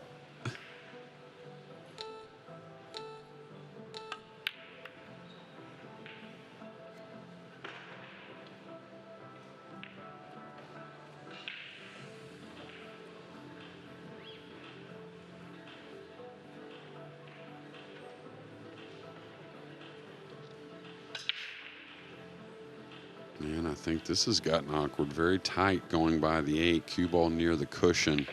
Not the type of shot you want to slow roll. And with any speed, is the cue ball going towards the corner pocket? Yeah, we can't tell from here exactly, but I think he may be a hair elevated.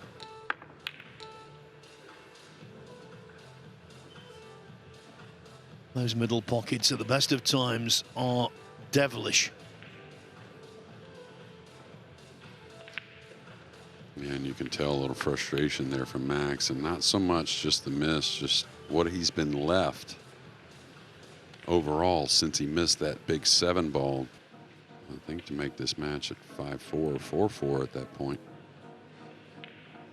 All right, looks like probably banks the purple down or up to the middle, trying to utilize the 9 if he can. The speed there really didn't agree with the snooker.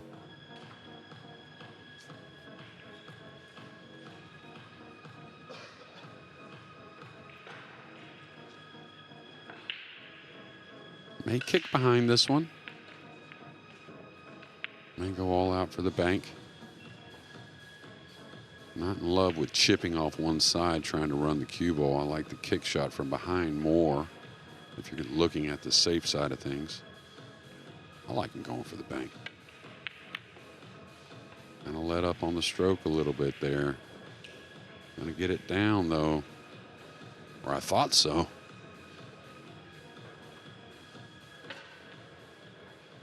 Symptomatic of the match as a whole. It's been, as you say, you use the word yourself, frustrating for Max Lechner, and that's another addition. Yeah, it's just that type of game that sometimes, you know, when you make, and it wasn't a ton of mistakes in this match, just a few crucial ones, right? Sometimes you get really punished. Sometimes you don't. But FSR has really backed it up with some really fine play as well.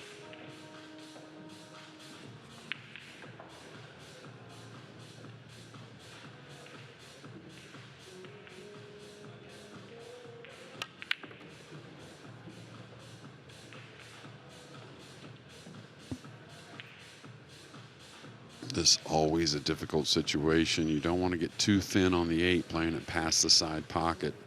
But you do want a little angle to be able to get out on the 9, so very delicate. Not sure the angle here, but may play a little inside spin. Yeah, like that, just to subtly bounce off that second rail.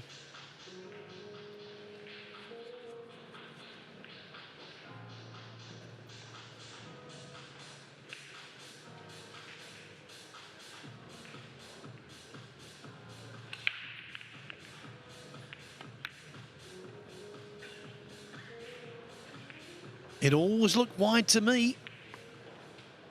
Have we just seen a turning point?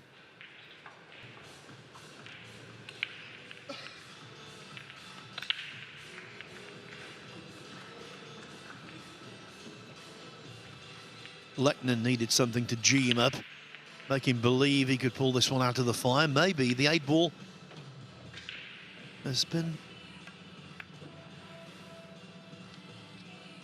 the catalyst.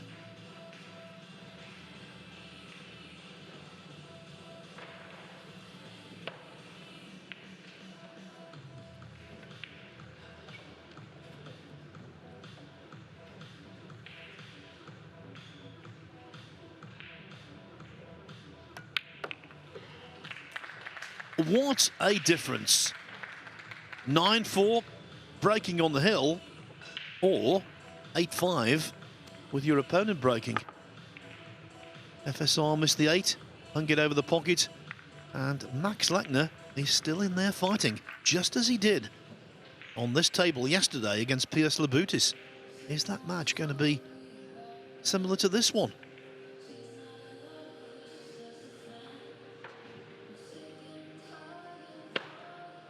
Looking good for Fedor Gorsh right now. He's 6-2 up on Salvador Garcia. Alexa Pachelch 5-3 on Imran Majid after being 3-3. The last 64 match onto the tables is now in play. Do Tae Kien of Vietnam against Simon Corral of Poland. Skyler Woodward and Konrad Jushin 3-3. Elliot Sanderson has taken the first 2 racks from Aloysius Schaap. Another tight affair on table 3 to tell you about. Robbie Capito and Daniel Masayol, 4-4. Same story on table 7, 6-6. Sanyan Pilovanovic and Gary Wilson. Those 2 players are winning racks in bunches. Wilson the first 2, Pilovanovic the next 6. Wilson coming back with 4 on the trot. Dennis Grabber 4-2 on Victor Zielinski. can tell you Labano Marquage defeated Nick Vandenberg 10-7. So Marquage will now play Joshua Filler in the last 32. David Al-Qaedi, the most comfortable winner in the last 64 so far, beating Ricardo Goodjar 10-1. Wu Kun Lin has a slender 6-5 lead over Fitim Haradinaj. Same story, exactly the same score for Chris Melling against Ramazan Akdag. Shane Van Boning back on level terms against Alex Montpellier at 4-4. Frenchman twice having a 2-rack advantage there. Matthias Snigotsky 7-3 over Nick Malai. By the way, as I'm speaking, Van Boning now 5-4 up on Montpellier, taking his first lead. Well done to Shane Walford, beating Luong Doc Tien 10-4. And Ralph Suke 6-4 up on Niels Fine. The scores you can see there on the right-hand side of the screen are the Fillers Junior Open scores. It's a good field here. And what a prize it is. Win the event and you lift the trophy, presented by Joshua and Pia. One name to keep an eye on in that tournament is playing on table 17 at the moment, Max Benko. He's leading Sky Vandenberg 5-1. Yeah, kids saw him come in yesterday, getting some practice. Always great for the tournament, brings such good energy, and of course they're always so happy to meet their heroes, get to play some games, maybe get a few pointers. Now Max really, I wouldn't say is broken perfect every time, but really hasn't got much off the break, so maybe that turns around after a big missed 8-ball from FSR.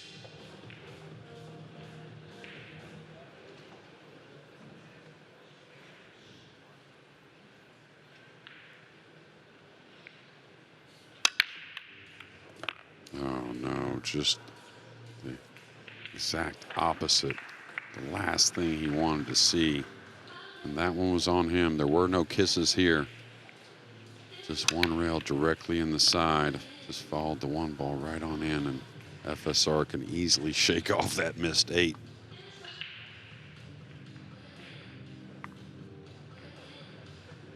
Just when you're looking to build a head of steam. By the way, I've just received news. Our next match on the main table in front of the cameras will be Labino Marquage. New experience for him. Thrust into the spotlight against Joshua Filler. Yeah, well, Filler, he's supposed to be in the spotlight.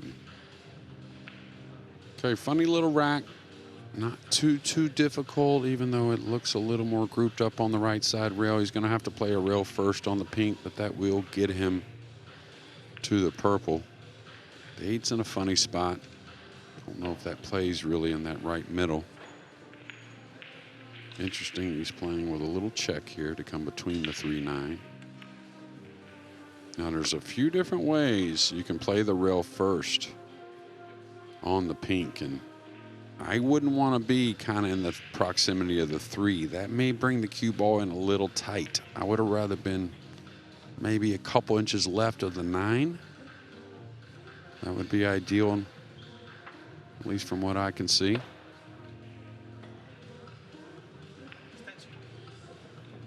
Otherwise, I think if he stays in the area he's in, say he just stuns a little bit and comes off the rail, maybe a half diamond or so. Is he going to draw this all the way back?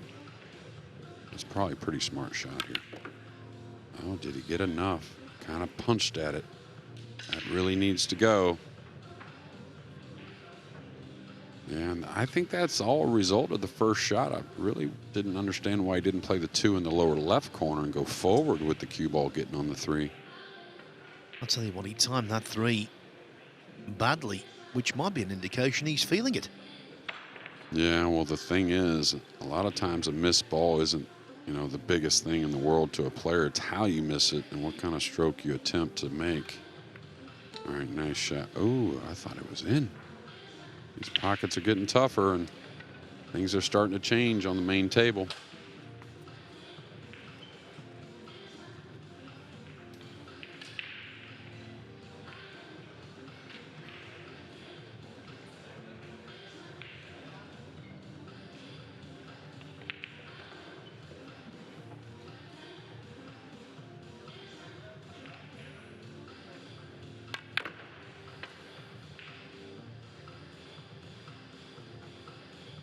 a chance he has to take to turn up the heat on last year's world champion.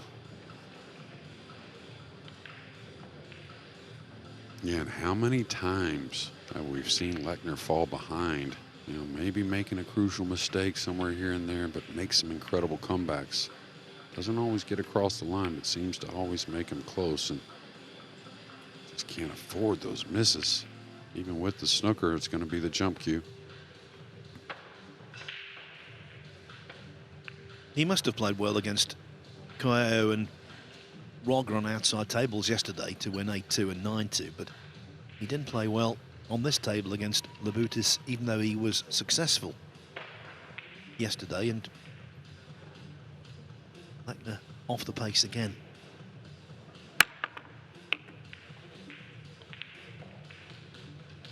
What is he, 3 for 3 with the jump cue in this match? Don't recall him missing one. Of course, they all haven't been the toughest of jumps. The first two definitely very playable, but that there, especially after making a few mistakes. Impressive stuff. Well, he failed on the 8 ball in rack 13. I think he'll be okay with this one.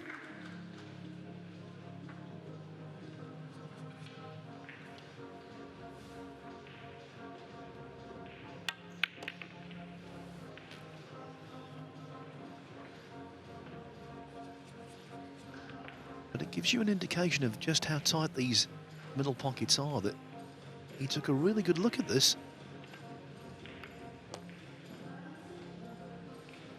FSR isn't missing this 9.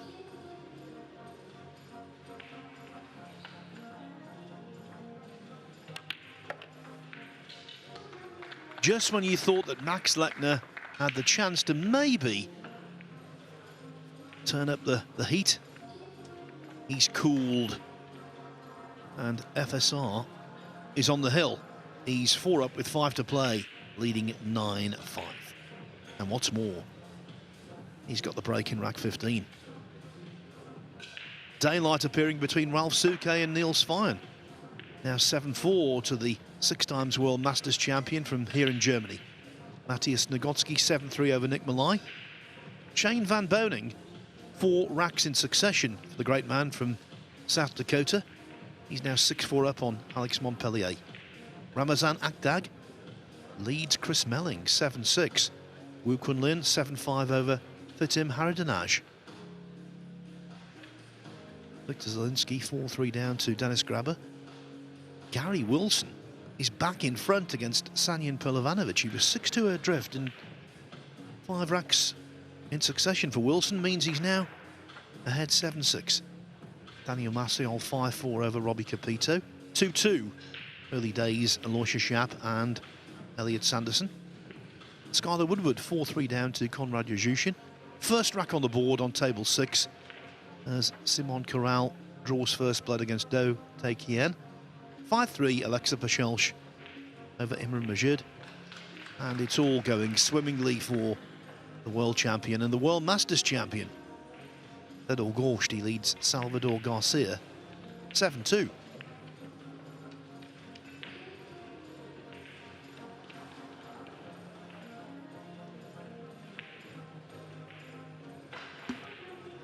Sanchez Ruiz just wants to put this one to bed.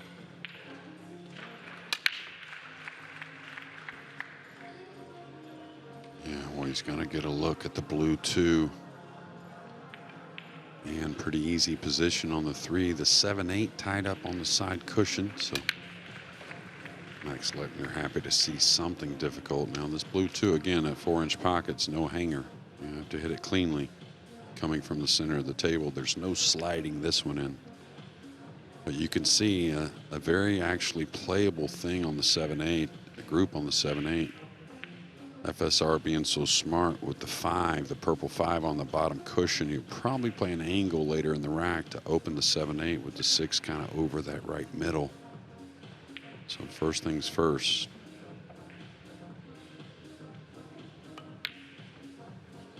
And like you said earlier, just occasionally that body movement, right, kind of gets in there. I commentated on his first match in this tournament against Sanchez Ruiz from Greece, and he was not impressive at all. Yeah, whenever he moves on the ball, you kind of might, you know, describe it as he kind of shoulders the stroke a little bit more. I think that's all of us, really. Okay, again, the 6 got knocked over the side even closer, so it should be something on the purple to open the 7-8 while the 6 is looming. So here he just wants to come 3 rails, get somewhat heavy on the pink. The speed looks nice. So again, just draw above the purple. You don't want to fall below it. You would rather be above it a little bit. You can go into the 8. You can go into the 7. I kind of probably like going into the 8 more than the 7 off the purple. The only reason being is you go into that first ball. Ooh, he's going to get way thinner than he wanted here. So just can't control the stroke from shot to shot this match. You know, it's really interesting. When he played Piers Labutis yesterday, there were a couple of occasions where he made gross misjudgments. Not dissimilar to that. Well, that's kind of usually what happens there is kind of a make sure thing. Oh, let me make sure I draw above, and then you're a little worried before you hit the ball and maybe get a little too much into it. But now he's cueing awkwardly over the 6. Applying inside spin now is a gamble. Good thing is he can play off the 6 to come 2 cushions into the 8. And I think he's gotten that angle. Just got to go a little bit. Is that 6 past the side more than the camera showing us? I'll tell you what, it is very thin. You know, if it's really thin and he can't apply side spin, I don't think he's going to have the angle to open the 7-8 then. May end up a little short and below the 7. Now, if he can add right spin to kind of throw it in, catch the 6 a hair thicker, I think he's okay. No, that shows you he couldn't even play it. Or maybe he could.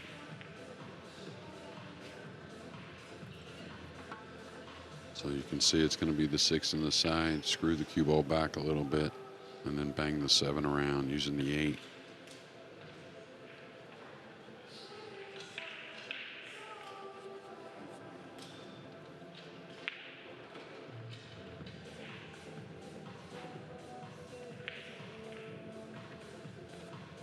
I know there are many Shane Van Boening fans out there, so you'll be delighted to know he's 8-4 up now on Alex Montpellier. 6 on the spin for him.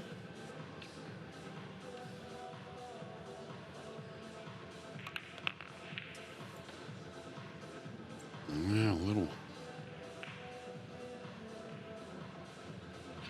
Didn't like it as soon as he hit it, really.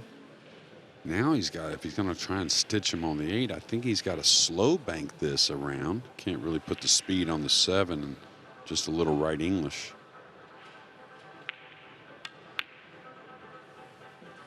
Yeah, doesn't want this to go in.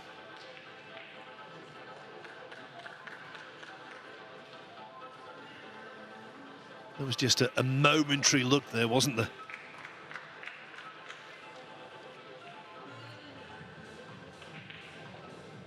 Yeah, I'll tell you, if FSR goes to win this match, and he's a huge favorite to do so, I'll tell you, I'd probably get to the driving range if I was him and maybe just work on a little of the timing, get over to one of those practice tables.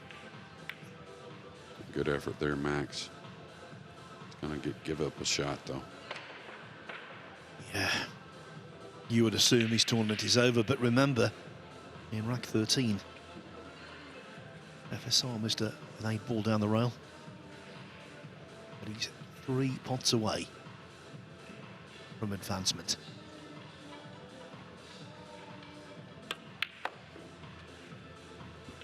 Yeah, and he's having a little trouble with the timing as well. What happens when you get a little quick, you end up breaking down a little bit towards the cue ball when The tip comes up a little on these draw strokes, and we've seen that a couple times from Lechner and now a couple times from FSR. So big shot.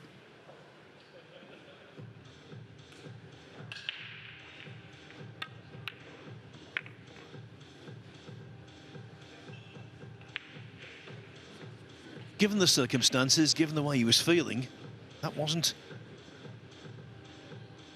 an easy one. Well done to FSR.